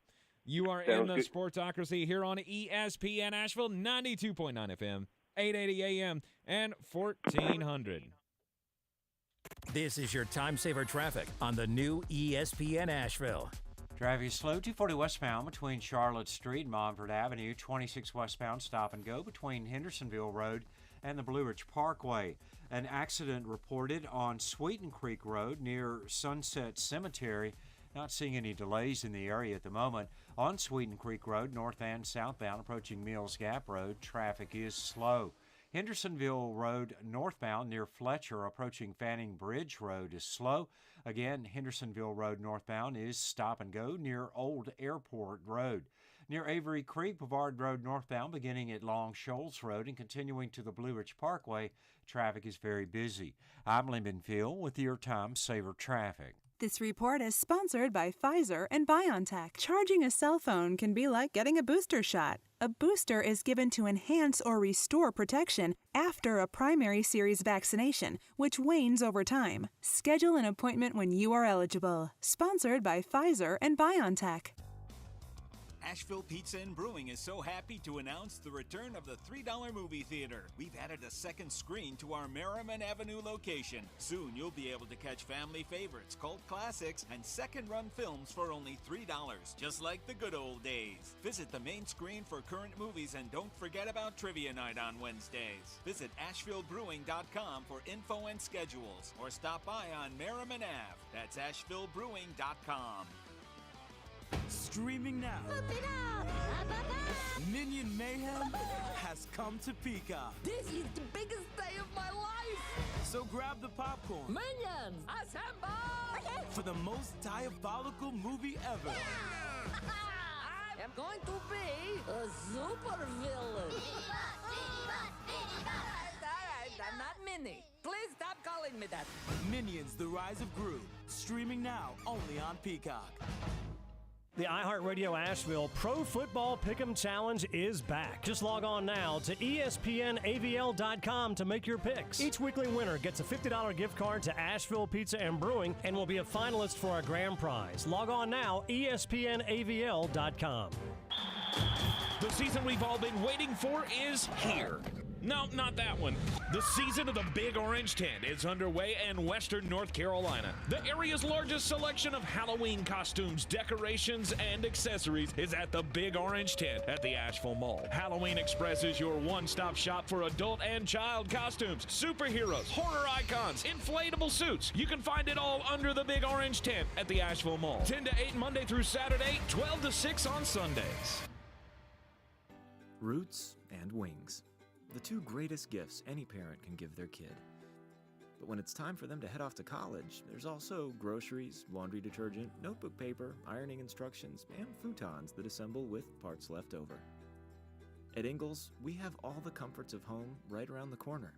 We know that life's biggest steps are best taken with faith and trust in the ones you love the most. Ingles.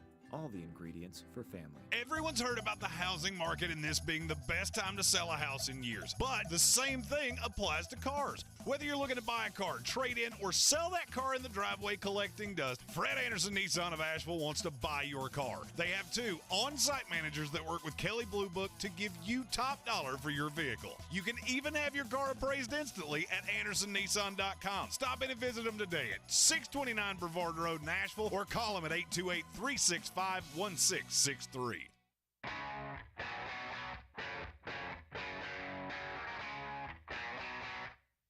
It is ESPN Asheville 92.9 FM, 880 AM, and 1400. The Sportsocracy heard everywhere on the iHeartRadio app. Thursday night football tonight.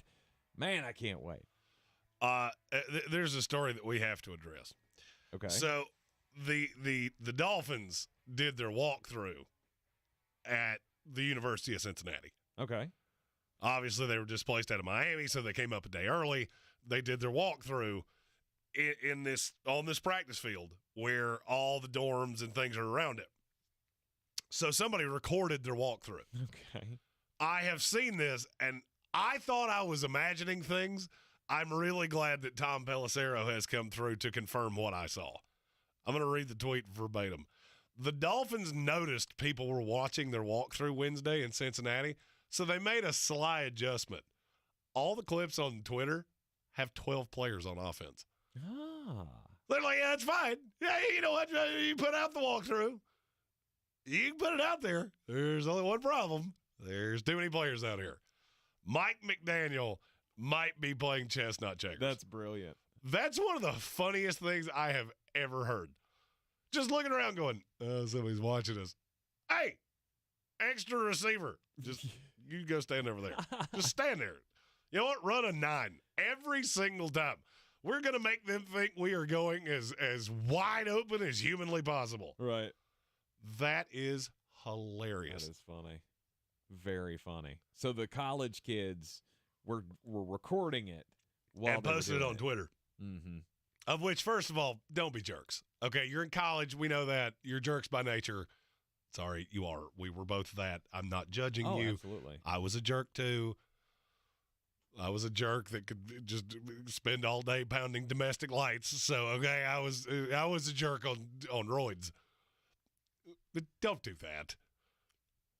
I had somebody ask me earlier, can you really glean anything from the walkthrough? Of course you can. Mm-hmm. If you couldn't, then why would they do it? Yeah, you can get a scope of the game plan, figure out what they're going to look like, what kind of formations they're going to throw out. I mean, there's a lot. I just hope Cincinnati wasn't gleaning much from what they saw of Miami. Man, they're really doing some wild stuff out here with 12 players. Surely they're not going to let them do that. I'm pretty sure the Dolphins would have noticed. Like, hey, wait. There's too many guys on that field. Man, the Dolphins are really playing chestnut checkers here. They found out a way to play an extra guy. Oh, if you ask me, that's weird. On the weird scale, there's Vegas, there's Florida, and there's Asheville. Let's get weird, Asheville. Colorado has a lot of wildlife. And sometimes, Jeremy, you ever been driving around and hit an animal? Oh, what are you, a cop? I'm just asking for. I'm sure I have. I don't tend to notice. No, you never had I've never hit like a caribou. You never had like a deer. No. Hit a deer or anything like that. I haven't. No, either. and knock on wood, I've never. My wife almost hit a deer the other day. I've never understood how that happens. They dart out right in front of you. Can't stop. And can't maybe it's slow just down, because I spend most of my time on the interstate, so I'm obviously a little biased. I've never had Bambi dart out in front of me on 1923. Oh, so. I have. I've had close calls, but I've never had actual impact. I've even heard a story once where my former ex brother-in-law hit a horse. Hit a horse? He hit a horse on the interstate. Don't know how you do that. Whatever. I feel like domestic lights had to be involved in that. I'm sure there were. He was a special character. Anyway, hitting a deer or any type of animal in your car, sizable animal, is obviously a traumatic experience, not only for you, for the animal, for the car itself. There was a guy in Colorado that was out riding his motorcycle last weekend, and he hit a moose. A moose? Yeah. He hit a moosin'? He hit a moosin'. Did he hit a flock of moosin'? On his motorcycle. That hurt. Who won? Who won the battle? The pavement. Is the question. It sounds like if I had to take a guess. I don't believe it was Mr. Lamb, though. Adam Lamb, obviously, he said, so he was driving down the road, or riding down the road. Moose comes out in front of him, or he didn't see it. However, it doesn't really say, because moose aren't the type of animals that just dart. No, it's not a very, it's not a aloof creature. So maybe he was coming around a tight corner and didn't see it, whatever. He said he hit the animal, hit it right in the side, in between the shoulders and the stomach, and flew over said animal, still holding on to the handlebars of the motorcycle. So he's kind of doing like the Superman trick in BMX or something, over the moose, lands, and obviously he broke both of his arms. It did not end well for him. It definitely did not end well for the moose either, because the moose did not make it. And when they asked him how is he planning to move forward, and he told them, well, as soon as I'm able, I'm going to eat that damn moose. He said the best part of the deal was, yes, I wound up in traction, and yes, I'm going to have casts on both my arms for several weeks, but I got about 70 pounds of meat out of that sucker. Can you eat a moose? Oh, yeah. Oh, yeah. I wasn't. That was more a rhetorical question. I'm not asking you. Oh, you eat gas station hot dogs, all right? You don't count. You eat possums and raccoons and gamey critters. I'll eat anything.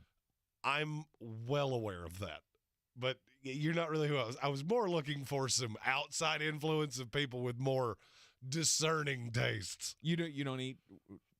You've never eaten I won't like wild eat game? deer. So Really? Seacrest out. Oh, deer's so good. Anything that you all right, this is Jeremy's rule on wild game and meats that he will consume. Okay. If you have to sell me that this tastes like jerky because somebody didn't cook it right, I'm out. Because you know what I've never done that with? I've never had somebody make me a chicken Florentine and gone, oh, you didn't like it? I guess they didn't cook it right. Because it's chicken. You can't cook chicken wrong. It's not physically possible. Right. Steak, same thing. I've never looked at a steak and gone, oh, they didn't prepare this correctly. I've said, well, they might have left her on a little too long. But if it required, if you've got to play a trombone and throw 14 seasonings on something and cook it for exactly 14 minutes, I am Seacrest out. Mm-hmm. Something else I'm Seacrest out on. And apparently, a lot of other people are too. Movies. The movie industry is dying around us, but it's not the part that you would think. Okay. It's movie theaters. Mm-hmm. How much do you think the September box office in North America was? Just a random guess. How much do you think movie theaters in North America? That's Canada, Mexico, all of it. Mm-hmm. I will guess $1 billion. $275 million. Yikes. That's the first time it hasn't broken $350 million since 1997. With inflation, with all of the things. People are just not going to movies. No, because you don't have to. Regal Cinemas has filed Chapter 11. AMC Theaters is barely better. They are $5 billion in debt. Let me say it again. They are $5 billion in debt. Because of course they are. Who wants to go sit in a big room with, well, they have chairs that recline. Yes, so does my house. Mm-hmm. And you know what I don't have to do at my house? Pay $14 for a big gulp. Or wear pants. Or have some, also wear pants. That's another good one. Or have some pimply-faced teenager ask me, would you like more butter for $1? No! Just, okay. By the way, the put answer to them that on is always Prime yes. and be done with it. AMC, you can have your own app. Call it AMC Plus. That's what everybody else does. Mm-hmm.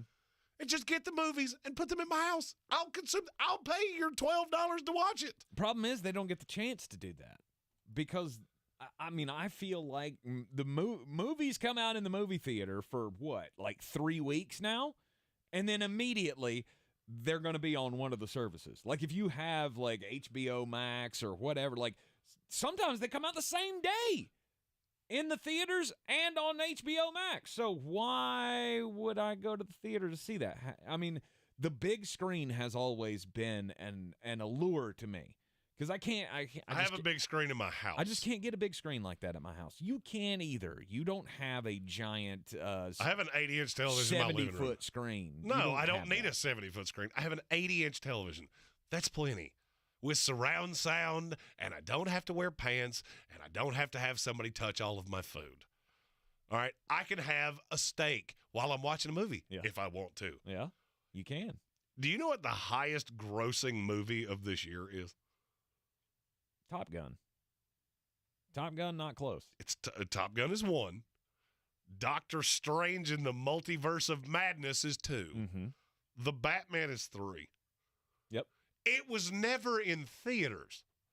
How in the world did that movie make that much money? It was never in a theater. Never? To my knowledge, I saw it on HBO Plus, Prime Max, or whatever it is. Yeah, I did too. I mean, maybe I have that wrong, but I feel like that movie was debuted on HBO Max. Maybe it was in theaters. I don't know. I didn't see it there. My question would be, why would anybody see it there? Again, you want I still enjoy the experience. I enjoy the experience of going to the movies. The last time I was in a movie theater. Have never looked forward to a movie more than the re-release of Avatar that's coming. Oh, so you're the reason they're doing that. I cannot wait. Why? Because I missed it. I didn't get to see it on the big screen the first time because I was cares? like, I'm not going to go see blue people. And then when I saw it on my screen and I went, okay, I should have gone to see that. It's flying blue people. Because it's awesome. You've already seen it. Why do you have to go to the theater to see it again? Because it's the experience of seeing it on a screen bigger than I've ever seen it before. Fully immersive. See, Then get a projector and play it on the side of your house. I don't have giant subwoofers and stuff that makes the sound great. My neighbors all hate me. There are more speakers in my house than there are at some music venues. Right. Jeremy's good with sound. There are times that my house, you will get close and go, well, I know where he is, because it's the one where the windows are rumbling. Yeah, it's not a shock to me that the movie business is going bankrupt. It's shocking to me that it's $75 million below the worst month they've had, other than the COVID time when it was shut down. Right. That's shocking. The last time I went to a movie, I had a woman sitting behind me that was wearing a coat. And I don't know what the coat was originally made of, but I know that based on what I gleaned was her lifestyle choices, it was now made of cat hair, which yielded me to almost die because I am deathly allergic to cats. Right. If you have a cat, it's fine. It's fine. Maybe use a lint roller on your damn coat. When you're triggering the allergies of other people, it's getting out of hand. I sneezed like 1,000 times before I finally tapped out and went, I don't know who you are, but I cannot be around you. And as I was walking out, I saw the coat made fully of cat hair. Oh. And I just went, I hate you and everything you stand for. You are in the Sportsocracy here on ESPN Asheville. We talked about the panic meter in the NFL. What about the belief meter? Who are you buying and who should you not be buying early in this NFL season? We'll talk about it up next. This is your Exergen Temporal Scanner weather forecast on ESPN Asheville.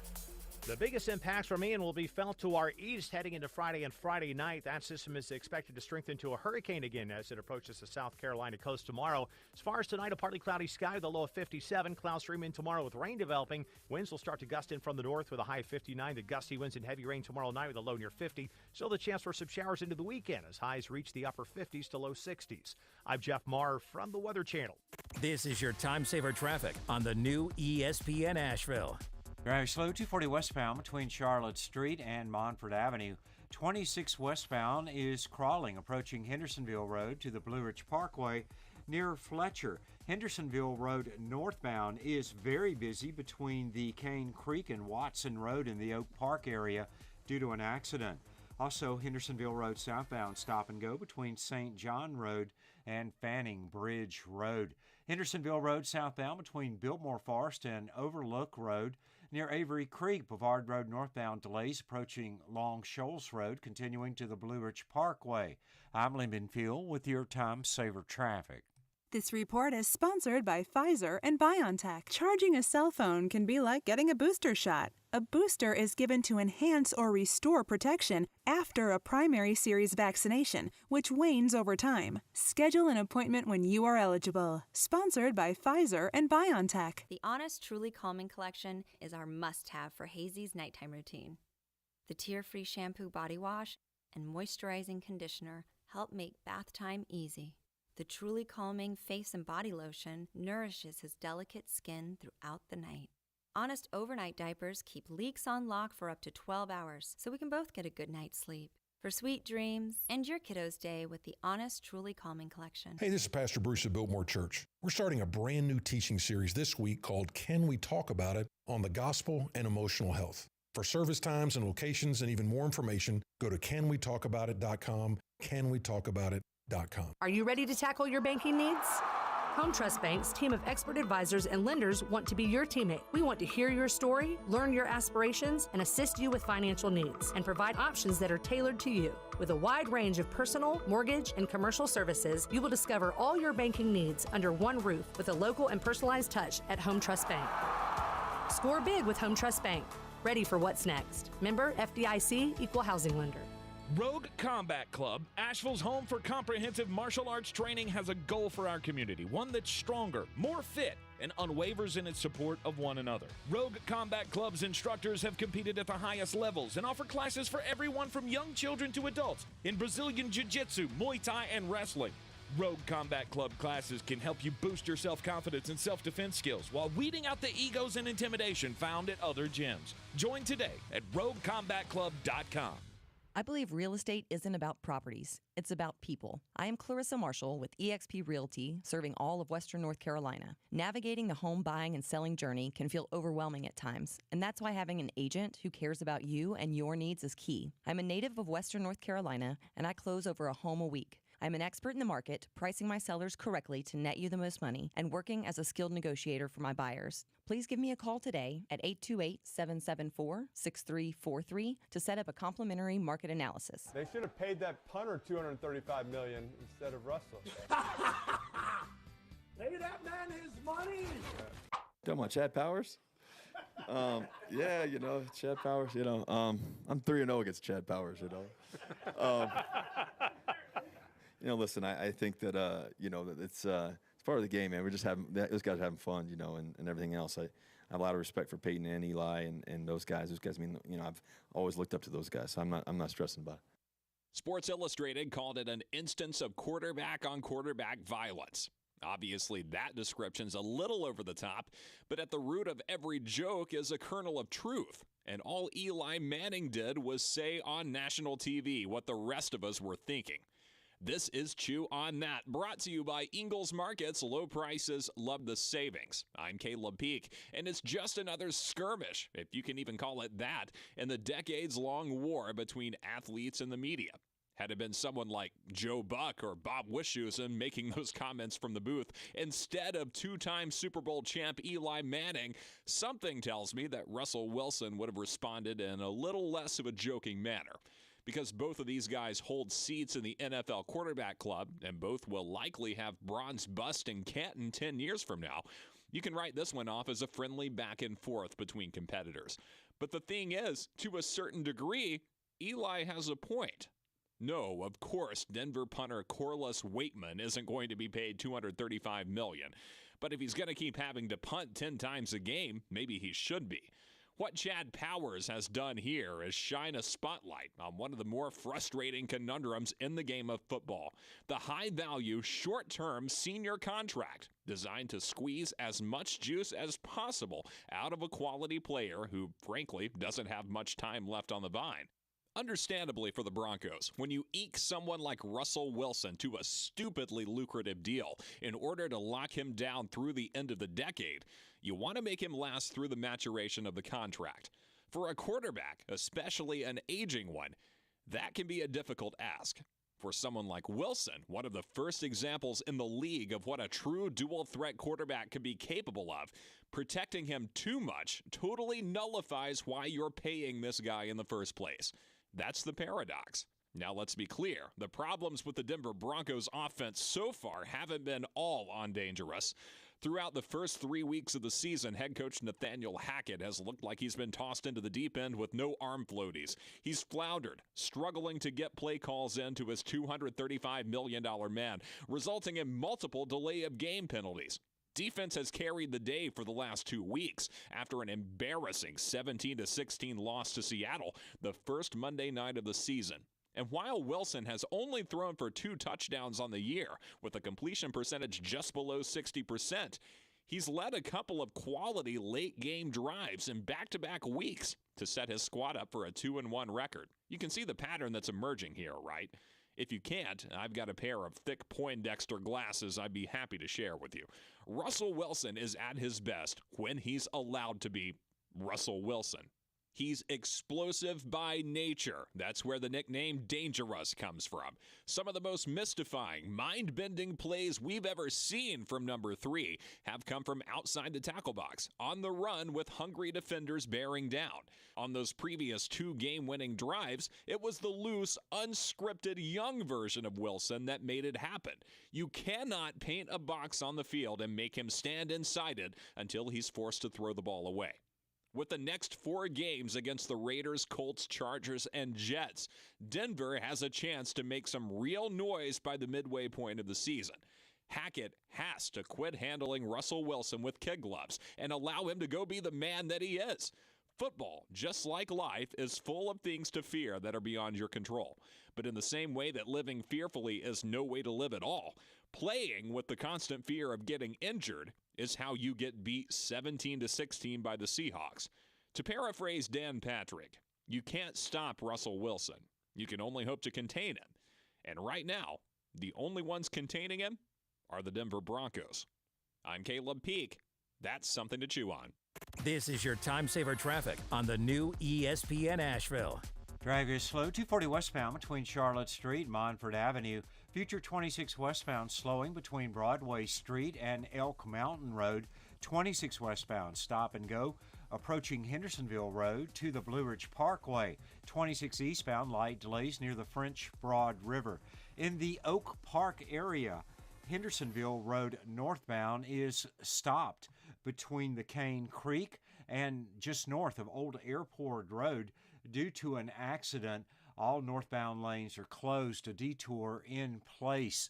Sweeten Creek Road, north and southbound, approaching Mills Gap Road is slow. Near Avery Creek, Bavard Road northbound, approaching Long Shoals Road, stop and go, continuing to the Blue Ridge Parkway.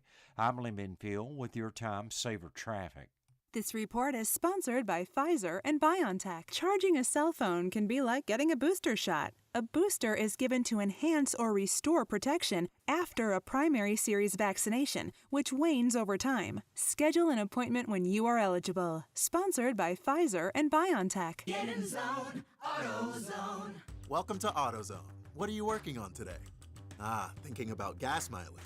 You know, an oil change with full synthetic oil like Valvoline Advance can help your engine get more miles. Right now, you can get 5 quarts with an STP Extended Life oil filter for only $36.99. Find your solution for better fuel efficiency today at any of our 6,200 stores or on AutoZone.com. Get in zone, AutoZone. Restrictions apply. By now, you know that sound. It's the sound of the Home Depot. But what about those sounds? Those are the sounds of Kraft Ice from a new LG refrigerator, cooling your drink to perfection. Making this the sound of savings on top brand appliances. Save up to $1,212 on this exclusive LG kitchen package with Kraft Ice at the Home Depot. How doers get more done. Offer valid September 29th through October 19th. U.S. only. See store or online for details.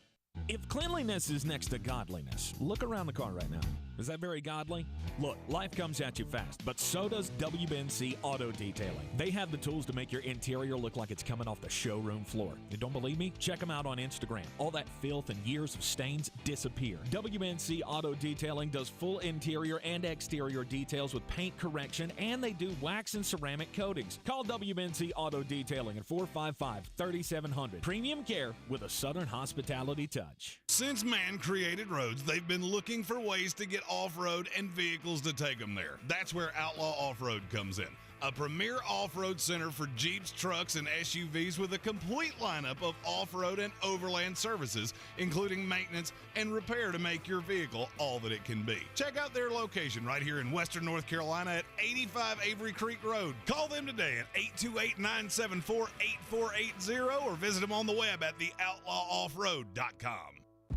At Ingles, whether we're celebrating Friday night rivals, televising college basketball games, bringing the Fan Fest to semi-pro soccer, or taking you out to the ball game at your minor league park, it's all in the bag.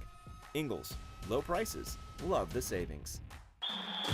The season we've all been waiting for is here. No, not that one.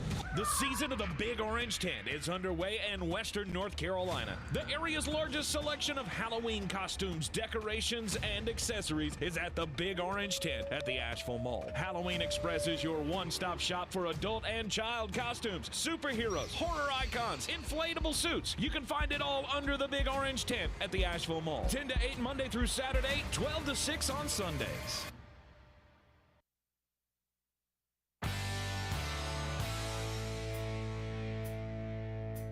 The Sportsocracy. Pull up your pants, take off the bra, and be a man! The sounds of football. They are back. Still nothing like listening to Gus Johnson call a college football game on a Saturday afternoon when the weather. Gus Johnson's fantastic. Right, when the weather has chilled down and you got the chili in the pot on the stove. And that's going to be my weekend with the remnants of this jerk hurricane coming through. And it's going to just dump water the entire Saturday. Right. It's going to be all college football and a big old pot of chili. Oh, it's such a beautiful time of year. It really is. We will talk about the NFL Belief Meter coming up after the Sports Center update. Top of the hour will lead off the third hour of the program. We just want to give it a little bit more room to breathe on that topic. For the last few minutes of this hour, though, Oregon's offensive coordinator, Kenny Dillingham, who was with your Florida State Seminoles just last year. His ears probably burnt a lot of last year. Had an interesting take about the state of college football. And basically what he said is that these kids grew up watching LeBron take his talents to South Beach, and so now they all want to be on super teams. Of course they do. Mm-hmm.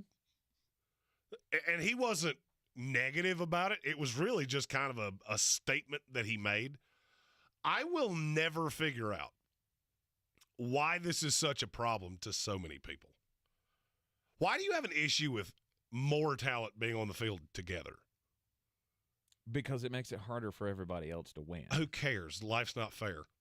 There is one thing in life that is fair, and it shows up once a year in your town with clowns and Ferris wheels and funnel cakes. Mm-hmm. Mm-hmm. I mean, I agree with you. I'm right there with you. It's the way it is. I mean, you look at programs like Alabama and Georgia and Ohio State and Clemson. I mean, these are all super teams in college football. Obviously, fans of these teams are not upset about it. But if I was a fan of another team, I probably would be. Well, then be better. I mean, and I guess I'm looking at it as somebody that I had to deal with Kenny Dillingham for a year. And he was bad. Thank you for taking the Oregon job so we could have Alex Atkins, who is not bad. Mm-hmm. Us taking on Wake Forest on Saturday. But I just don't understand the premise of course guys want to play together. Of course guys want to win. I don't, and a lot of people gnash their teeth about this, and it's such a problem because, well, there's no loyalty. There never has been. The myth of loyalty in sports is comical to me. Mm-hmm. Go down the pantheon of time. Name me a high-end star that was on a bad team that was loyal. I mean, this goes back to Wilt Chamberlain. Right. It's not there. It's a myth. This is not – and look, I love to bang on millennials and their fragile sensibilities.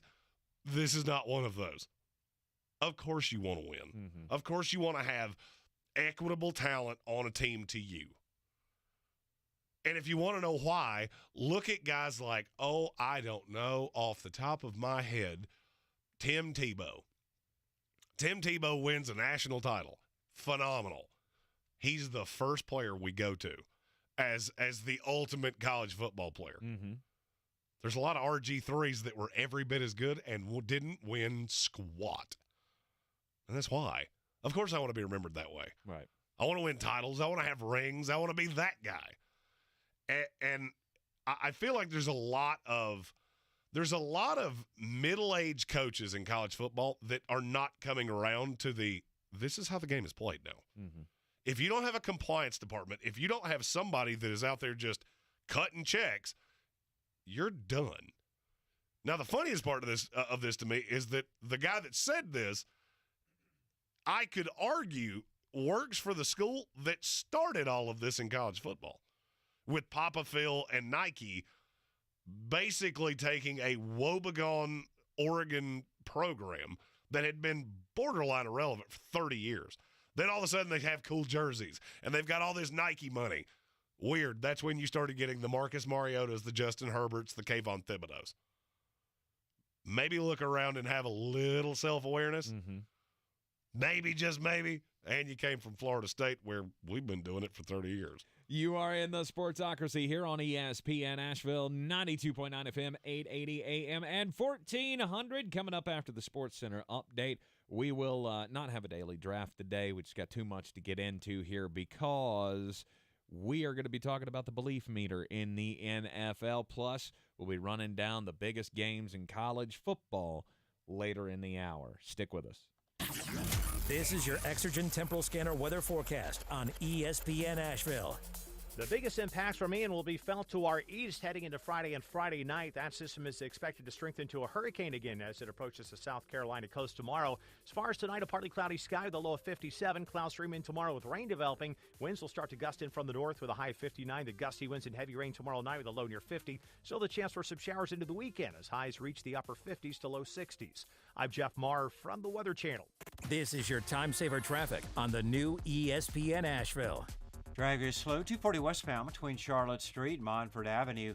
Future 26 westbound slowing between Broadway Street and Elk Mountain Road. 26 westbound stop and go approaching Hendersonville Road to the Blue Ridge Parkway. 26 eastbound light delays near the French Broad River. In the Oak Park area, Hendersonville Road northbound is stopped between the Cane Creek and just north of Old Airport Road. Due to an accident, all northbound lanes are closed. A detour in place. Sweeten Creek Road, north and southbound, approaching Mills Gap Road is slow. Near Avery Creek, Bavard Road northbound, approaching Long Shoals Road, stop and go, continuing to the Blue Ridge Parkway. I'm Lee Minfield with your time saver traffic. This report is sponsored by News Nation. Chris Cuomo is back with a new show on a new network. Cuomo premieres on News Nation Monday, October 3rd at 8/7 Central. To find News Nation on your television provider, go to newsnationnow.com/join us. You might not have the biggest garage on the block, but with eBay Motors, there's 122 million parts right at your fingertips. Whatever you need, there's something that fits your vehicle. Air filters, tires, seat covers, and more. Get the right parts at the right prices. ebaymotors.com. Let's ride. From the Ingles Studios, this is ESPN Asheville, WPEK, W225CJ Fairview, WMXF Waynesville, and iHeart Radio Station. This is Sports Center. I'm Doug Brown. NFL Week 4 kicks off tonight in Cincinnati. Dolphins quarterback Tua Tagovailoa is expected to play against the Bengals. That from ESPN's Marcel Louis-Jacques. Wideout Jalen Waddle also expected to play. Bengals D lineman DJ Reader goes on IR today with a left knee injury. He could be out for about 6 weeks. Because of Hurricane Ian, the Buccaneers relocated to Miami this week to prepare for Sunday's game against the Chiefs. The NFL announced today that game will be played as scheduled in Tampa. Bucs quarterback Tom Brady. We're just going to do the best we could do with the circumstances that are presented in front of us, knowing that, we're definitely, in a different routine, but we're going to have to focus the best way we can in order to, put our best performance out there. Tom Brady. Ravens nose tackle Michael Pierce having surgery today for a torn left biceps. He becomes the 4th Ravens player already this season to have a season-ending injury. Keyshawn, J. Will, and Max. Lamar Jackson is below Tua. Tua's no, he was. No, he wasn't. No, he was. Tua was 6 in the odds. You sure? I'm positive. Okay, because you was betting on Yes. It's Friday with KJ and Max. It all starts at 6 Eastern on ESPN Radio and on ESPN2. He's a degenerate gambler. You are a smelly pirate hooker. And he's cheaper than oxygen. He's useless. But somehow, they make it work. Jeremy Green. Tank Spencer. There's no holding back in the Sportsocracy. Presented by Ingles Supermarkets and Fred Anderson Nissan of Asheville. It's ESPN Asheville, 92.9 FM, 880 AM, and 1400. The Sportsocracy, heard everywhere on the iHeart Radio app. We're seen everywhere on YouTube. Just go to thesportsocracy.com, click on that live video link, subscribe to the channel so you can join us in the chat. Always coming to you live from the Ingles Studio. What is that little smirk on your face, I think Jeremy you need Green? to be concerned about your team this week. Why? Your quarterback sounded like Mike Tyson in that. He must have new cheeks. It is. Yeah. That's that. He gets the little got a little Botox. Got a little Botox injection going on, and you just find it hard to speak at times. Like trying to talk through saran wrap. Doesn't really work. Oh, poor Tommy. Poor Tommy. Nobody's. I feel super sorry for him. Yeah, nobody's feeling sorry for him. All right, we are here. It is now time to talk about the belief meter in the NFL. Who are you buying that looks good so far this season? This is going to sound weird, and I'm buying it hook, line, and sinker. It's the Jacksonville Jaguars. Look, this week probably not going to go your way. A, you're a young team. B, you're on the road. C, you're playing an Eagles team that is going aggressively downhill. Mm-hmm.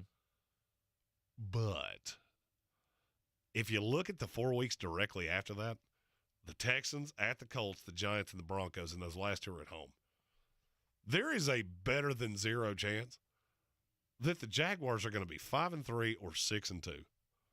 And look, I'm not full panic on the Titans. I'm not full panic on the Colts. But I could readily believe that any of the other three teams in this division could win this division. Okay. My biggest drawback on Jacksonville was the defense. Not because it didn't have talent, because it was insanely young. Mm-hmm. And it's still insanely young. They are chock full of talent. But they've played well. Mm-hmm. I mean, and I'm talking really well. Been one of the better defenses in the NFL. And if you mix that with the fact that Trevor Lawrence has been everything he was billed to be and more, mm-hmm. I'm getting to a point where I look down the schedule, and I've done this backwards and forwards. I can't find a way the Jaguars don't win 9 games. And in the AFC, we talked about it all season long. The AFC is more talented than we have seen any conference be in this league in many years. Mm-hmm. But we also cautioned you, not everybody's going to win 10 games. Right. There will be a little pirating each other where you lose once, you lose once. Mm-hmm. A lot of home-and-home splits in divisions. Jacksonville's a playoff team. I can't tell you they're going to make it. I think you're right. But they're a playoff team. I think you're right, and if they're not a playoff team, they're at least going to be that first team out, and you'll have a whole lot of hope going into next year with Trevor Lawrence taking the turn. Look, it's been 3 games. Are we overanalyzing this? Are we just jumping too soon? Because you can make excuses for, okay, so first week you lose to the Washington Commanders, which is now the most confusing game that's happened in the NFL this year. And maybe if they end up being a playoff team, it'll just be first game under a new head coach. It was a little clunky. We were just gelling together. But then the next week you went out and you shut out the Indianapolis Colts at home, who have struggled playing in Jacksonville anyway. When they were bad, when they were god-awful, they were still beating the Indianapolis Colts on their home field. So Indianapolis stumbles out of the gate. They go to a tough place to play anyway. You might be able to chalk that up as, yeah, maybe we should stop. And then you got the Charger game, which I get 38-10. It should never have been that way. But it's also a Charger team that's reeling and hurt and all of those. So there's excuses that you can make about the wins that they already have. Well, and the thing that I'm looking at is sustainability. There are certain teams that you look at and go, okay, you've played 3 bad teams, I can't jump up and down. Or you've played 3 really good teams, I can't jump up and down about what you've done. The Jaguars have hit the gambit. Mm-hmm. They played a team that we thought was going to be a Super Bowl contender. They played a team that we thought was going to no doubt win their division. And a team whose offense, notwithstanding the Eagles game last weekend, is talented. Mm-hmm. Defensively, that's where you're much better than I thought you would be. Devin Lloyd is a dog. And that's a guy that barely even touched the field. He didn't see a snap in the preseason, barely even played. And he's come in and been one of the best linebackers in the league. Mm-hmm. That's sustainable. If you've started off that well against what you've already played, what do you think you're going to do to the Texans? Right. What do you think you're going to do to the Jets? And you look down the line, the Christian Kirk signing that we thought that we laughed at out loud. How in the world do you pay him that much money? I figured it out. Yeah, it looks pretty good now. Yeah, now all of a sudden you don't look so stupid. No. Now it looks like you saw something that Cliff Kingsbury didn't see. Because Still Christian feel like Kirk's a wide receiver one in this league, period. Still feel like you could have got him cheaper, that you went way above what the market was going to dictate for Christian Kirk, but maybe not. Well, I mean, and you're going to have to pay a premium because you're the Jacksonville Jaguars. Mm-hmm. That has to be baked into it. Mm-hmm. But with the turn that they've taken, and especially Trevor, like, what's different about Trevor this year? Help. And confidence. It's not even that. I mean, and I'll be honest with you, this gets super inside baseball and super analytical. But when I watch Jacksonville, what I am seeing of Trevor is that it's been simplified down. I feel like Urban Meyer just took the entire playbook and dumped it in Trevor Lawrence's lap with Marvin Jones. And, I mean, they're fine, but you've got, it's like my dating record before I met HWA. It's a slew of threes. Mm-hmm. And you figure it out. All right, we took a running back in the first round. He's out for the year. You've got James Robinson and nothing else. Now you've got the toys and the trinkets with Zay Jones, who has been good, and Christian Kirk, who has been phenomenal. And I'll be honest with you, I'm not sure this team doesn't get better because the line has not been particularly good. And I'm not telling you it's ever going to be great. Mm-hmm. But there's a path that it's better than this. There's a path that it's better than what we've seen. I mean, you're starting a rookie at center. We always talk about tight ends and how hard it is to learn that position as a rookie. Center is every bit as tough, if not more so, and Luke Fortner has not been particularly good. Mm-hmm. You think the belief meter is crazy now?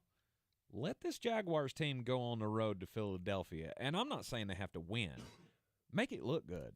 Well, they're not going to win, and I'm afraid that it's not going to look good. And the reason – Jacksonville is the reason I wanted to do this today because I'm going to straight up tell you, I don't care if they get beat 35-0 by Philadelphia. Mm-hmm. It's not going to change how I feel about them in any way. I think they're a back-end playoff team. They could be and they have two paths. They could be the Cincinnati Bengals of last year. They could be the LA Chargers of last year, mm-hmm. where you look at the talent and go, you're a year away. That's on the Chargers side. Or everything coalesces, you wind up in the playoffs, and you become an absolute nightmare to try to beat. Either one's possible. Here's what I don't think is going to happen. I don't think they falter like a cake with not enough yeast in it. I don't see that happening, mm-hmm. where it puffs up, everything looks good, and then it just caves in on itself. Right. Because there's so much of this that is sustainable. You put yeast in a cake? I don't know. What makes it rise? Self-rising flour? Whatever makes the dough turn into bread. Oh, whatever that is. I knew where you were going. Is that not yeast? I don't know. Maybe. I have no clue. I've never made a cake that had yeast in the ingredients. That's usually just bread. I don't. I mean, I make cookies. It's not important. That's about the extent of my baking skills. And cheesecake. I can make a cheesecake, yeah, but I can't really take credit for that. I dated a girl from Philadelphia. They taught you how. Just you take this recipe, do exactly what I tell you, and you'll be fine. Okay. All right. Jacksonville Jaguars, number one on the belief scale right now? They're number one of the teams that I looked at coming into this year that I didn't think this was going to go particularly well. Mm-hmm.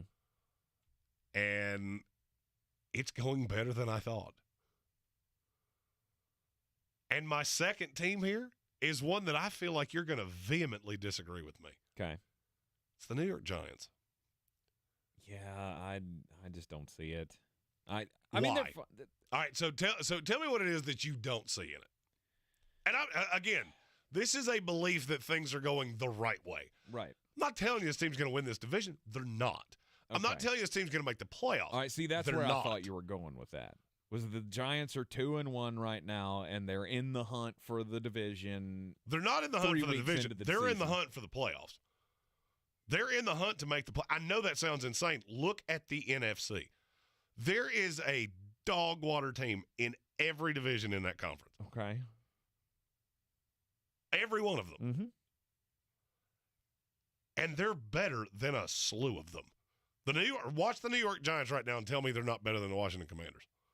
Tell me they're 100%. not better than the Chicago Bears. Yes, the absolutely. Atlanta Falcons, the Carolina Panthers, the Seattle Seahawks, the Arizona Cardinals.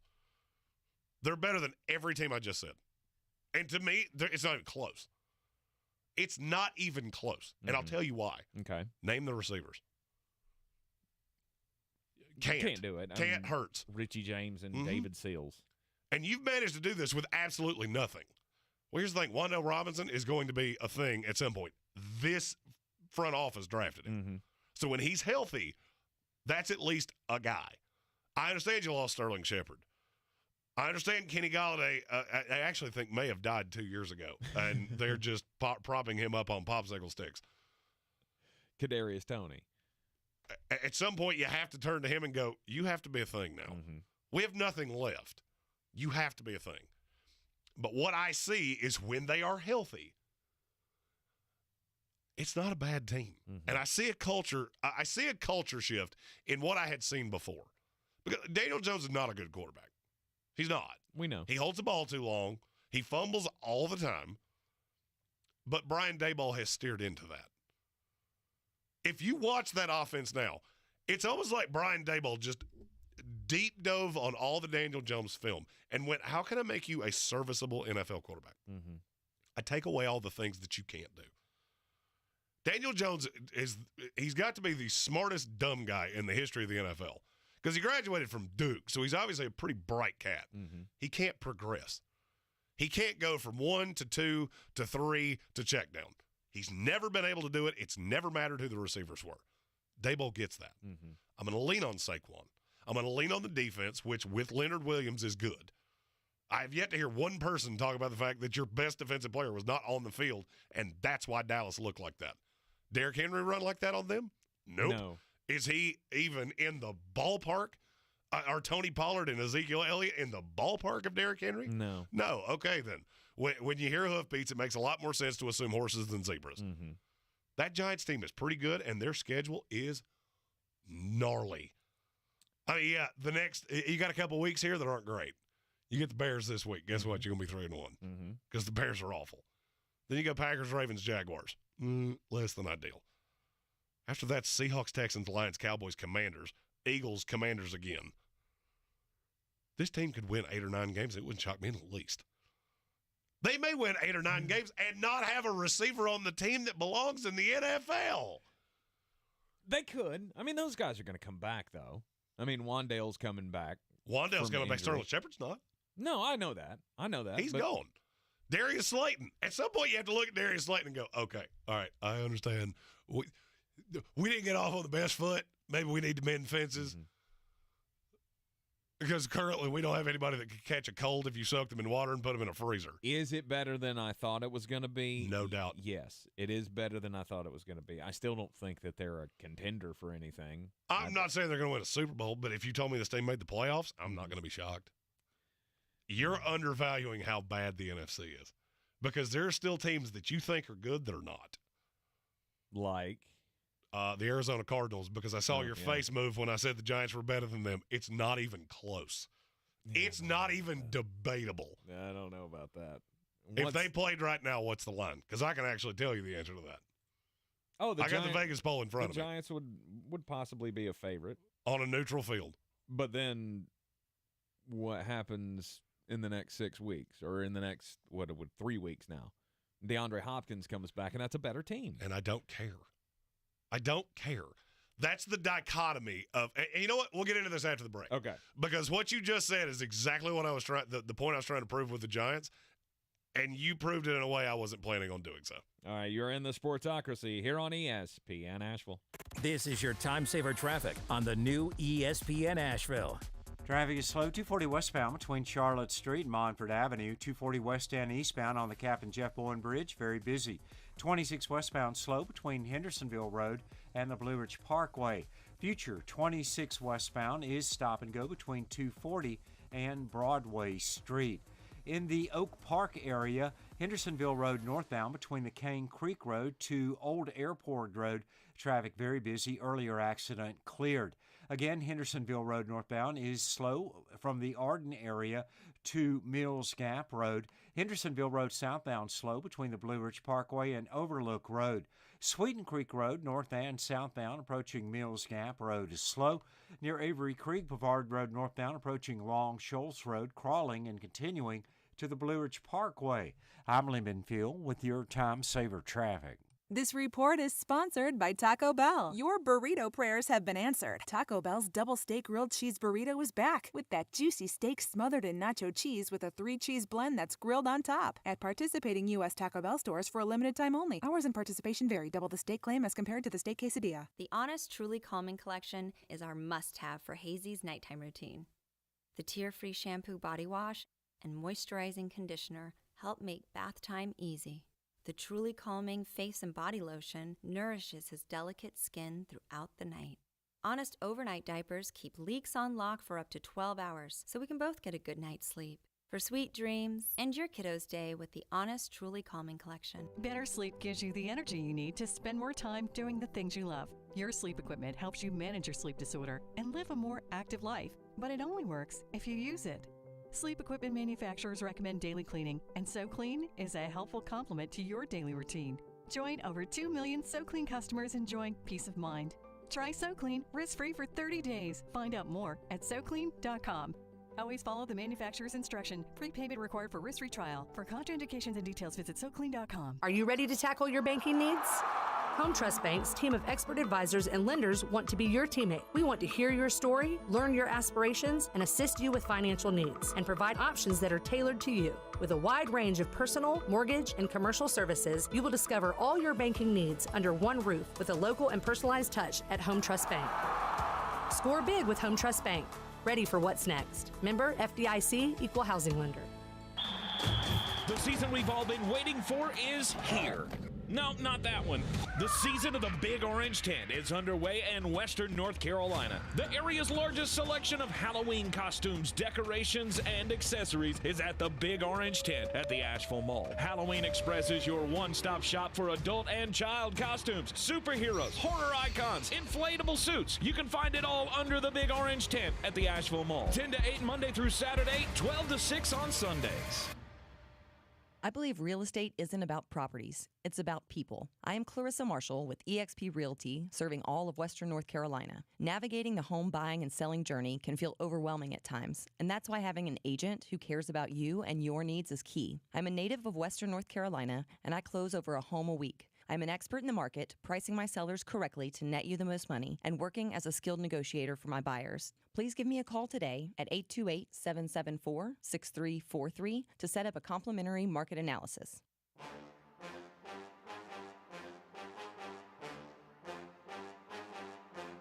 The Sportsocracy. The ceiling is the roof. Let's make it happen. Let's keep moving forward. Who are you believing in the NFL through 3 weeks that you didn't believe in coming into the season? The Jacksonville Jaguars are 2-1, look good with the turnaround with Doug Peterson and Trevor Lawrence. You got the New York Giants with Brian Daboll in town. They're 2-1 to start out the year. I just don't buy that it's going to continue. And what you said going into the break is exactly why. The Arizona Cardinals. Which team is more talented, Arizona or the Giants? I would say Arizona. By a lot. Yeah. I'll take the Giants all day. And it's all about culture. Mm-hmm. All right, I'm a Vegas guy. Do you know how many players that don't play quarterback move a line even a point? It's 4. There are 4 in the NFL that will move a line a full point, being on a field versus not being on a field. Okay. There's a reason for that. Because I don't really care that you have DeAndre Hopkins. Woo. I mean, it's fantastic. Great for you. He doesn't play defense. He doesn't call plays. He has absolutely nothing to do with the culture of this team. Does it make it a little bit more difficult to defend? Yes, it does. Not having Leonard Williams made it difficult to defend the Cowboys. Mm-hmm. Wink Martindale found a way. They didn't just march up and down the field on them. And I fully believe with Leonard Williams, that would have been a different game.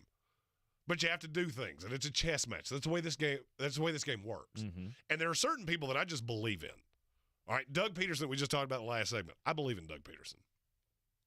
I think you have taken a lot of the same pieces that Urban Meyer had and could do nothing with, and you've turned them into a legitimate football team. Mm-hmm. They going to win a Super Bowl? No. No, they're not. But do you have the foundation for that? Absolutely you do.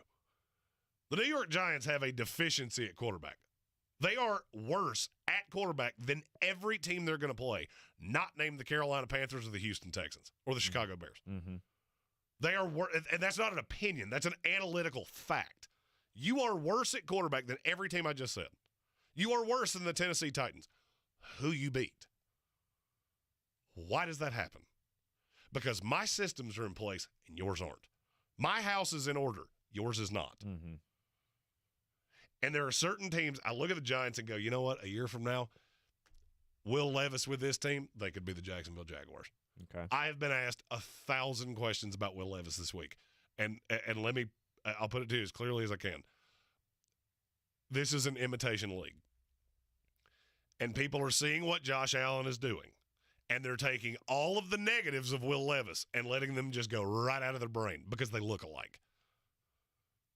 It, literally, if you throw on the tape, you took the names off the jerseys, you could fall for the fact that Will Levis was Josh Allen. Okay. So the fact that he's inaccurate doesn't really matter.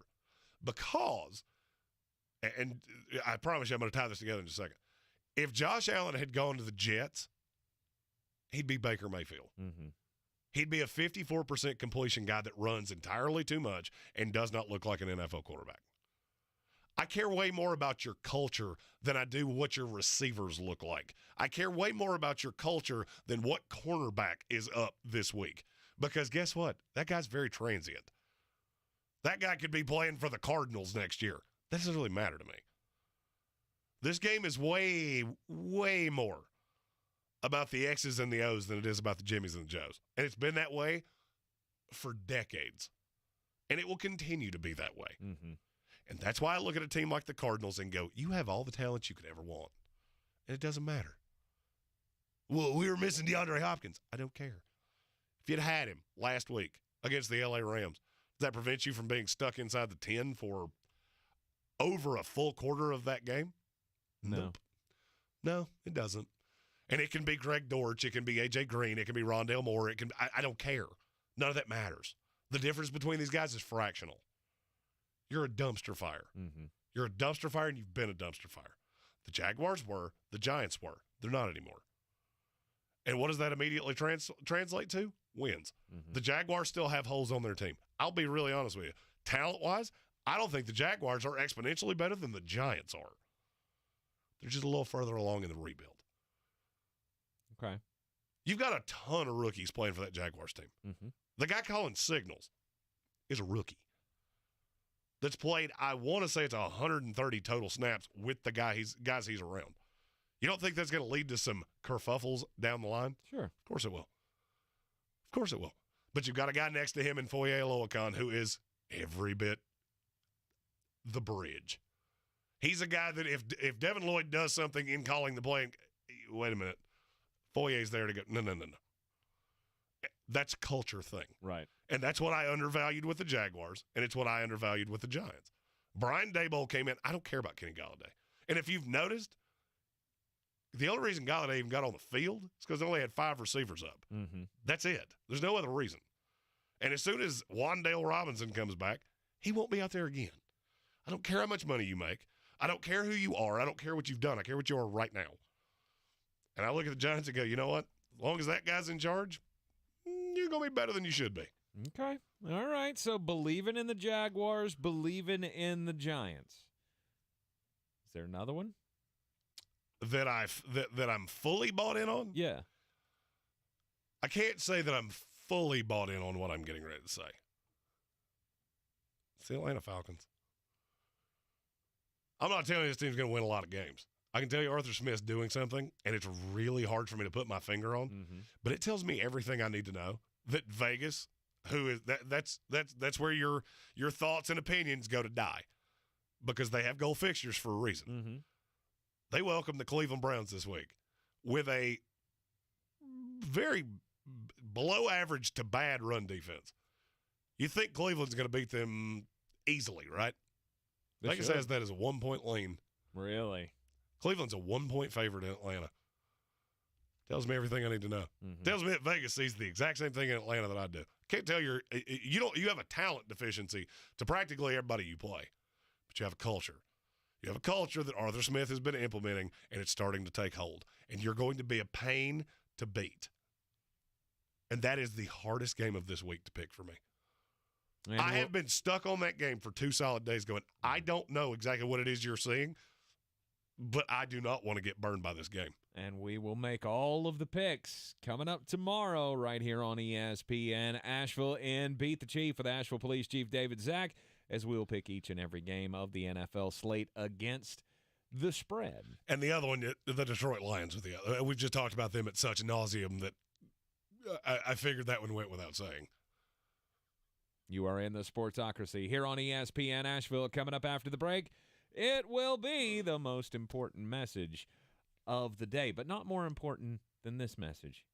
If you need to change your life and you need to lose some weight, you've been struggling with health issues because you're overweight and you can't find the path to changing it, go to myphdweightloss.com. PhD Weight Loss has helped me lose over 90 pounds since last Thanksgiving, and it's just changed my entire outlook on the future. I used to be that guy who was like, I'm not going to live to be 70 because I'm overweight, because I'm unhealthy. I'm just going to enjoy the time that I have. Now that I've shed the weight, I'm thinking about things differently, maybe sticking around for another 40 years.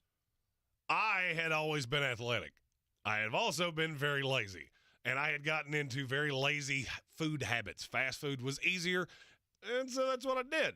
And about this time last year, I had ballooned up to one of the heaviest weights I've ever been. Now, after 9 months on the PhD weight loss program, I'm back to my high school weight. I feel fantastic, and it's all thanks to the food and program of PhD weight loss. See what Dr. Ashley Lucas and her crew of health coaches can do for you at PhD Weight Loss. MyPhDweightloss.com. PhD Weight Loss is the official weight loss program of the Clemson Tigers and their fans. This is your Exergen Temporal Scanner weather forecast on ESPN Asheville.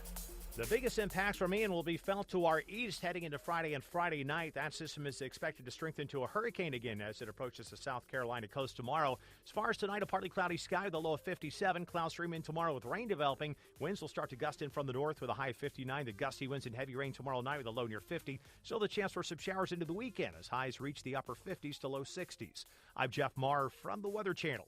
This is your time saver traffic on the new ESPN Asheville.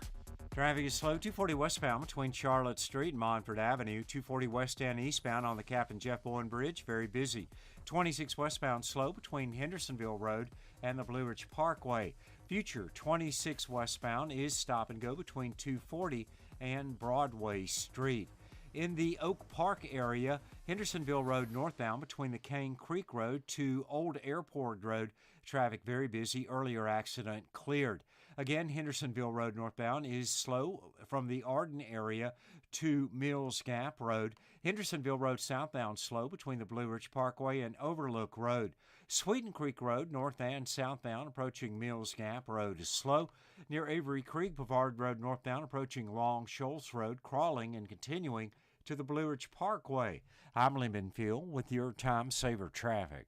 This report is sponsored by Pfizer and BioNTech. Charging a cell phone can be like getting a booster shot. A booster is given to enhance or restore protection after a primary series vaccination, which wanes over time. Schedule an appointment when you are eligible. Sponsored by Pfizer and BioNTech. Okay, 3 more climbers, 7 loggers. Ted's sustainably sourced logging company is growing a new branch. What about truck driver contracts? Which means a new HR manager will be the first hire to fall. Then we'll need to staff up the warehouse. Indeed can help him hire great people fast. I need Indeed. Indeed you do. You can schedule and conduct virtual interviews all from your employer dashboard. Visit Indeed.com/credit and get $75 towards your first sponsored job. Terms and conditions apply. An Oral-B electric toothbrush delivers a professional, purifying clean feeling. So if you want a round brush head inspired by dentists, come and get it. And if you want a brush that cleans 100% better than a regular brush for cleaner teeth and healthier gums, what you waiting for? Oral-B is the brand dentists worldwide use the most. So maybe it's time you... come and get it. You get it. Oral-B. Brush like a pro. At Ingles, whether we're celebrating Friday night rivals, televising college basketball games, bringing the Fan Fest to semi-pro soccer, or taking you out to the ball game at your minor league park, it's all in the bag. Ingles, low prices, love the savings. When I finally drove the old car into the grave, I knew there was only one place I was going to go. Fred Anderson Nissan of Asheville, home of the family plan. And yes, they treat you like family. I went in, told them what I was looking for, told them my budget, and in no time, I was signing the paperwork on my certified pre-owned vehicle. They have the area's largest selection on quality pre-owned vehicles and certified Nissans. They go through a 167-point inspection, so you know it's not going to let you down. They gave me the Carfax report, so I know the history of my vehicle, and the Fred Anderson family plan gives me things like oil changes and car washes and loaner cars if I have to have major work done on the car in the future. For me, buying a car has always been an intimidating thought, but the folks at Fred Anderson Nissan of Asheville made it super easy. Don't be like me. Don't wait till the last minute to get a deal done. Go to AndersonNissan.com or stop by the showroom at 629 Brevard Road. And don't forget to mention we sent you from the Sportsocracy and get a $250 bonus on your trade-in at Fred Anderson Nissan of Asheville.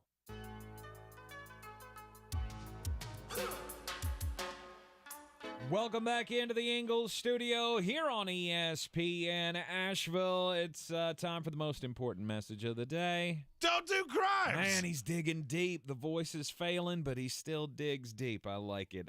Great effort by you. Great culture you're setting on the other side of the table there, Mr. Jeremy Green. Trying to. Up in Winnipeg, up in Canada, the southwestern part of the city has been dealing with a string of break-ins from January to earlier this month. I was thinking it had already flipped to October, but that's still a couple of days away. Saturday. So earlier this month, since January, there had been over a dozen residences in the southwestern part of the city that had been broken into. Breaking and enterings here and there. There were 4 houses, 3 garages, and about a dozen vehicles. Everything was taken from jewelry to bicycles, tools, like $35,000 in tools got stolen in this crime spree. And then finally, around 3:30 in the morning last Wednesday, officers responded to a possible break-in at an apartment in the 300 block of Stanbrook Avenue when an adult male was spotted unloading property from what turned out to be a stolen vehicle into the building. When police arrived, he ran into the building, but was subsequently taken into custody, where his identity was discovered, and they found that he had outstanding warrants. Then they traced him back to each and every one of the break-ins. It is said that in this 9-month crime spree, one single guy hit all these houses and garages and cars and stole over $130,000 in property. He is now facing 69 charges in Winnipeg. Look, you get away with it once, get away with it twice. You push your luck after that. Don't do crimes. Crime may pay in the short term, but it's not going to pay in the long term. It never does. My story is proof positive that stupid criminals will keep us doing this as long as we're doing this. Forever, yeah. Samuel David Homan. He is a resident of Minnesota. He did crimes. According to a criminal complaint, police said a man with a buzz cut and a dark sweatshirt hopped on or was on a train got into the conductor's cart, wrapped his arms around the engineer's neck, and told him, speed up and get out of town. He then brandished a rusty knife and started to attack the engineer, stabbing him in the forehead. Oh. In self-defense, the engineer bit the man's hand before he jumped off the moving train to escape. So now, Mr. Homan is in the engineer's cart by himself. What is the problem with that? The train has to stop eventually. Mm-hmm. So how easy do you think it was to arrest the guy when the engineer used his little cellular device and said, hey, somebody just hijacked the train?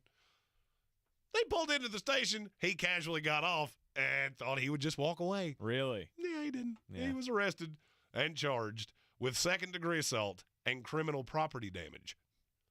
I feel like it should be more. I feel like that's more crimes than that. Oh, absolutely. So far, that's all he's Stole been a charged with. train. He stole a train. That, my friends, is crimes. And you should never do crimes. Here's the other question. Do people still ride trains? Yes. Really? Yes.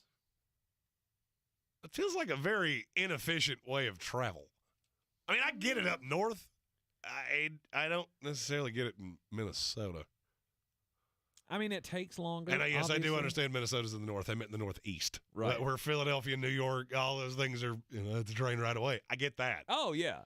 Where it's cheaper to ride the train than it is to use a car. The train he stole looks like it would be transporting coal. Right. Not people. You forget there are a lot of people, though, that, don't fly. They're afraid of I do flying. not understand those people.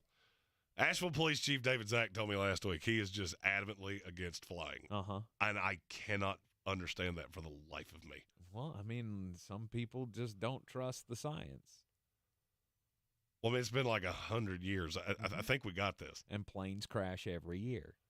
And people believe that my luck. Cars crash every single minute. Yeah, my luck, I am going to be in an airplane and there will be no way out. You get in an airplane and the plane crashes, you ain't surviving that. See, to me, people that just refuse to fly, that's like people that refuse to believe that birds aren't real. The science is there, people. Okay, I can lead you to the water. I cannot make you drink it. The science is there. The science is there. There is zero science Not in your true. belief that Factually the birds inaccurate. aren't real. Hashtag birds aren't real. Stop that. Stop it. The more you know. Yeah, the more you know. We got a big weekend of college football coming up. And that's not just window dressing. This is actually a big week in college football. Oh, it's absolutely huge, including the first ever top 10 matchup for the NC State Wolfpack. They have never faced another team ranked in the top 10 when they have been in the top 10. Now, granted, it's NC State football, so they haven't been in the top 10 a lot. But this week, they got to go to Clemson. And, me being the narrative guy, I mean, last year, Clemson goes to Raleigh, lays an egg against NC State. I'm not trying to take away from NC State. They played a hell of a game, played great defense. DJ was god-awful in that game. Now, this week, you go to Clemson. So I feel like that's a little advantage. No doubt. DJ turned it around last week and started doing some things. Stop. I'm just saying. Wake Forest missing 3 of their top 4 corners. Stop with the DJ turned it around thing. He turned nothing around. Really? It's a lot easier to throw to somebody that's wide open. You sound like a Baker Mayfield truther right now. He really turned it around. Yeah, playing 7-on-7 looked a lot easier. Has Baker Mayfield ever thrown 6 touchdown passes in a game? I don't think so. If he did, I might start to think maybe he's turned it around. All I can go on is the progress that I saw last week. DJ looked really good. Granted, the Wake Forest defense ain't something to write home about. We'll get into that, their matchup this week with the Florida State Seminoles in just a little bit. But I feel like this is an opportunity for Clemson to get that statement win. This all boils down to one thing. Can Clemson continue to avoid turnovers and turnover-worthy plays? Mm-hmm. through 4 games. 4 games. Their turnover-worthy play percentage is 1.18%. Mm-hmm. That is insane. And you still could have lost to Wake Forest. Yeah. I have a dedicated lean on this game. Coming up in the bangers tomorrow here on ESPN Asheville, 3 betting segments. Oh, tomorrow's bangers will be unlike anything you've ever seen. Right. With how little voice I will have left by the end of this show, I might have to just write it on a piece of paper in all caps to explain how into the bangers I am this week. Right. NC State comes in. They've got a lot of talent. Devin Leary is a hell of a quarterback. My big question is, will he be able to take advantage of the lack of an effective secondary that the Clemson Tigers have displayed so far this season? That is the nicest way of saying their back half is god-awful that I think I've ever heard. It is. And that's with Trenton Simpson, who's one of the best off-ball linebackers in the country. Mm-hmm. I hate that this game's at Clemson. I also hate this number because it stinks to high heaven. What is the number? NC State's 7-point dog. Okay. Full 7. Okay. No 6.5. Right. Oh, yeah, I got a full tutter here. You can assume which side I'm on. Okay, I see where you're going. I see where you're going with this. I mean, I look at this game and I go, this is revenge time. This is revenge time to get them back for the loss on the road last year in Raleigh. You got them at home, and I really don't know that NC State line is going to be able to keep the Clemson front 7 off of Devin Leary's back. Well, you have to mitigate it. You have to mitigate it. That's the only way to beat a team like this because they are very good in the front 4. So how do you mitigate that?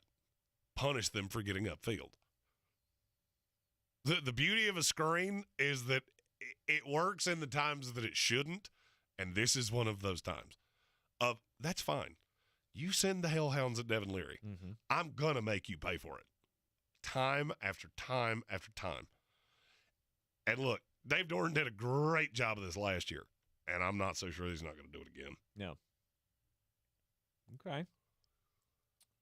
We also have a top 15 matchup in the SEC where number 7 Kentucky takes on number 14 Ole Miss. Yep, and this is the stupidest line in the history of Vegas.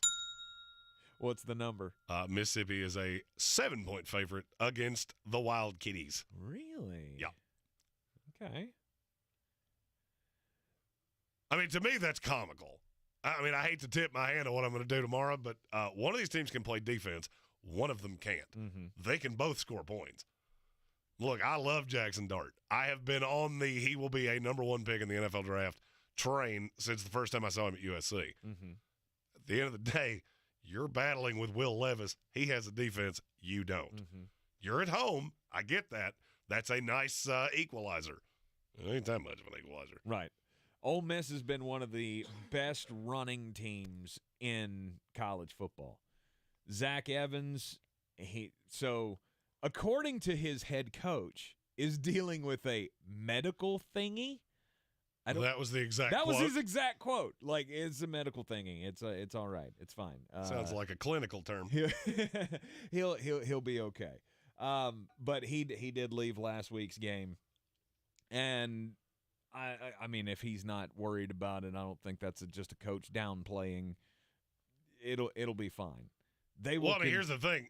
They got Quinchon Judkins, too.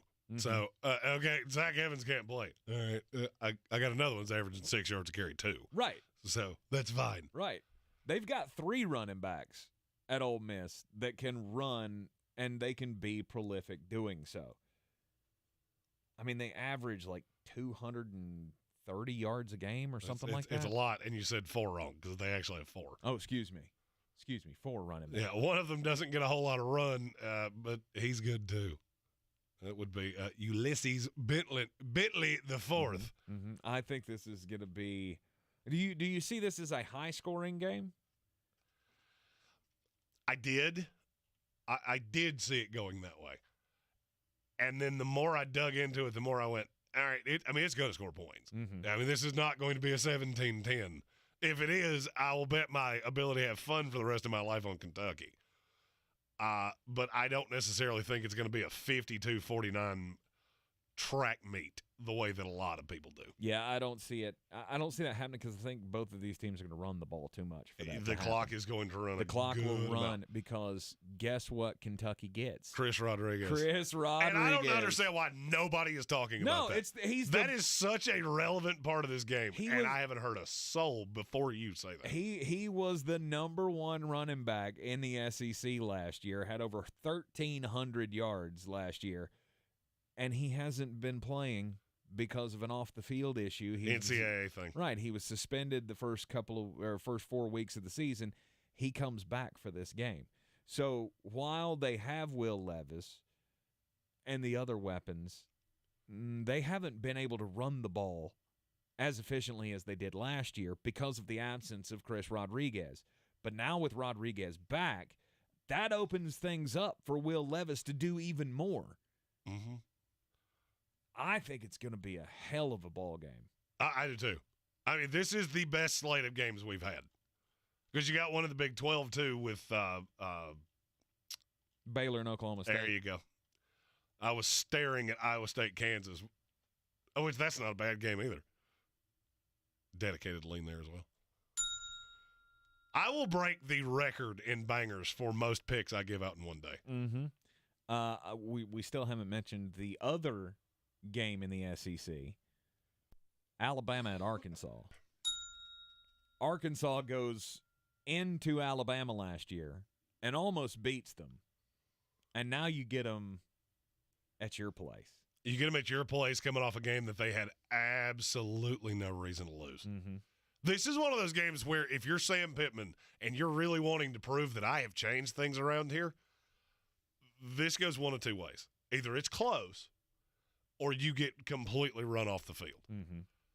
And if it's the latter, you're going to have to look at this and go, yeah, you're good, but you're never going to be better than what you are. How can the Arkansas team get pressure is the question. I want to see it because the defense has a ton of players. Absolutely, and they have gotten home on quarterbacks more than anybody else in college football. I mean, they have two of the best linebackers in the country. Yeah. So this is a team that can be very exotic and really – there may be no tape that we get on Bryce Young before he goes into the NFL draft that tells me more about what he will be as an NFL quarterback than this one. Mm-hmm. Because this is not going to be, oh, look, there's the blitz coming from there.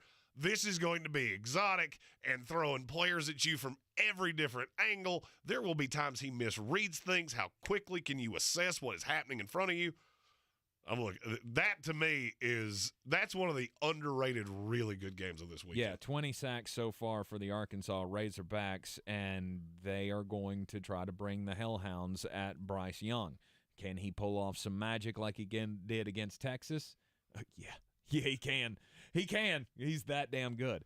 Wake Forest takes on Florida State in a top 25 matchup. Oh, man, if you told me before the season this would be a top 25 matchup, I would have said you were out of your mind. But Mike Norvell has your team playing well. Jordan Travis is he's doing special things. I don't know if they gave him a lobotomy or what happened, but he looks like a completely different quarterback. Mm-hmm.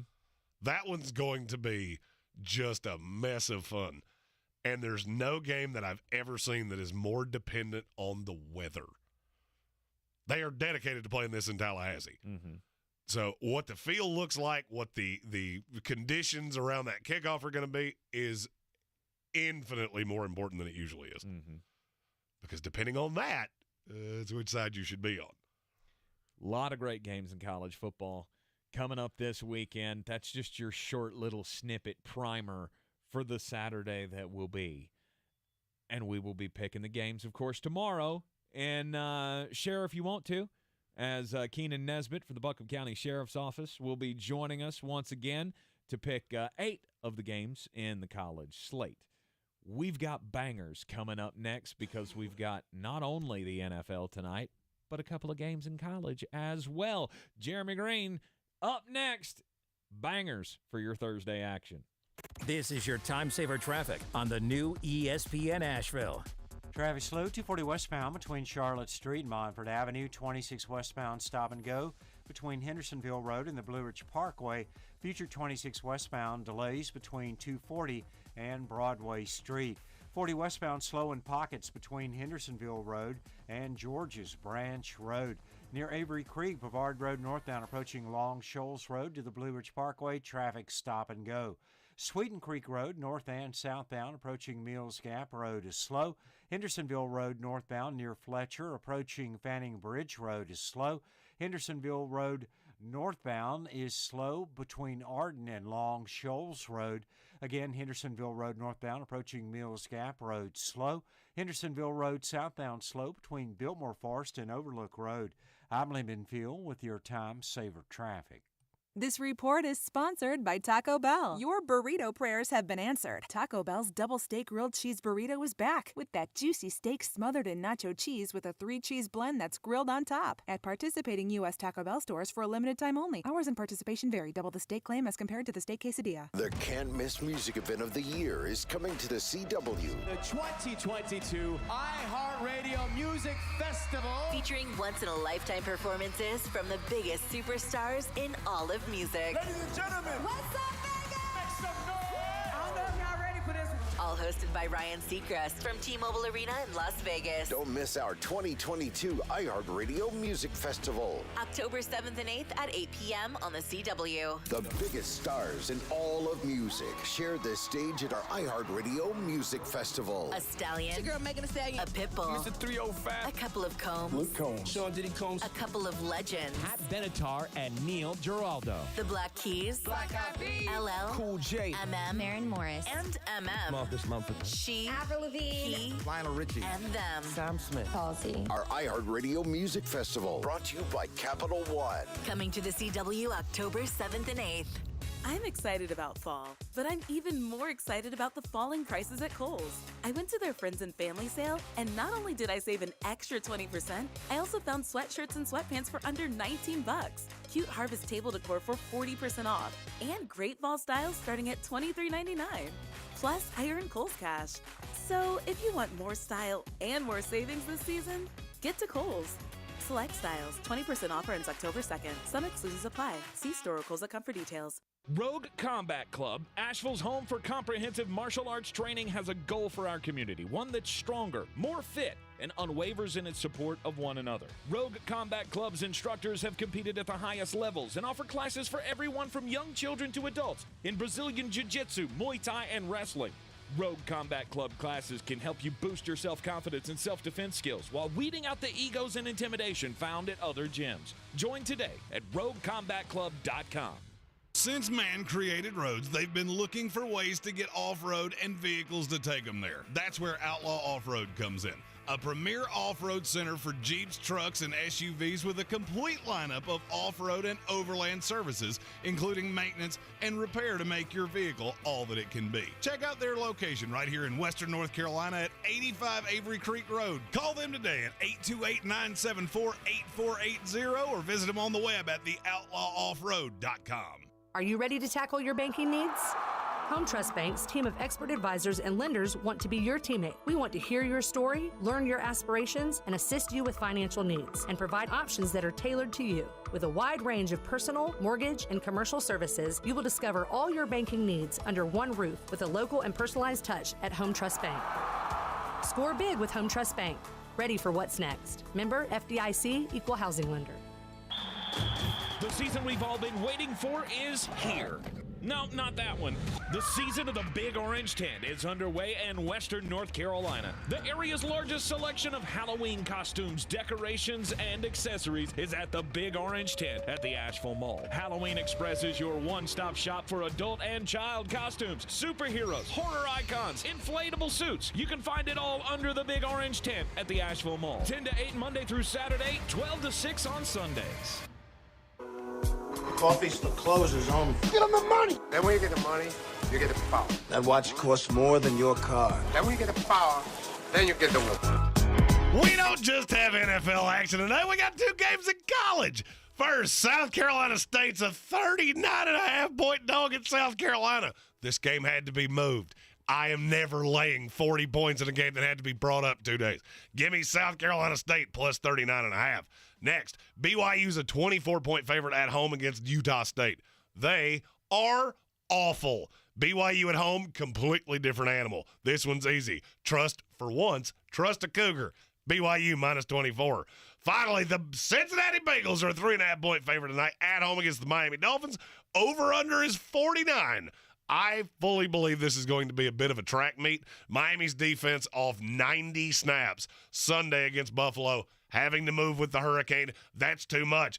I'm taking the Bengals minus the 3.5 over the 49. Take those wagers to BetUs.com. Use the promo code SPORTSOCRACY and get a 125% deposit bonus on whatever you put in, up to $2,500. We got Sports Tank Friday coming up next here on ESPN Asheville. This is your Exergen Temporal Scanner weather forecast on ESPN Asheville.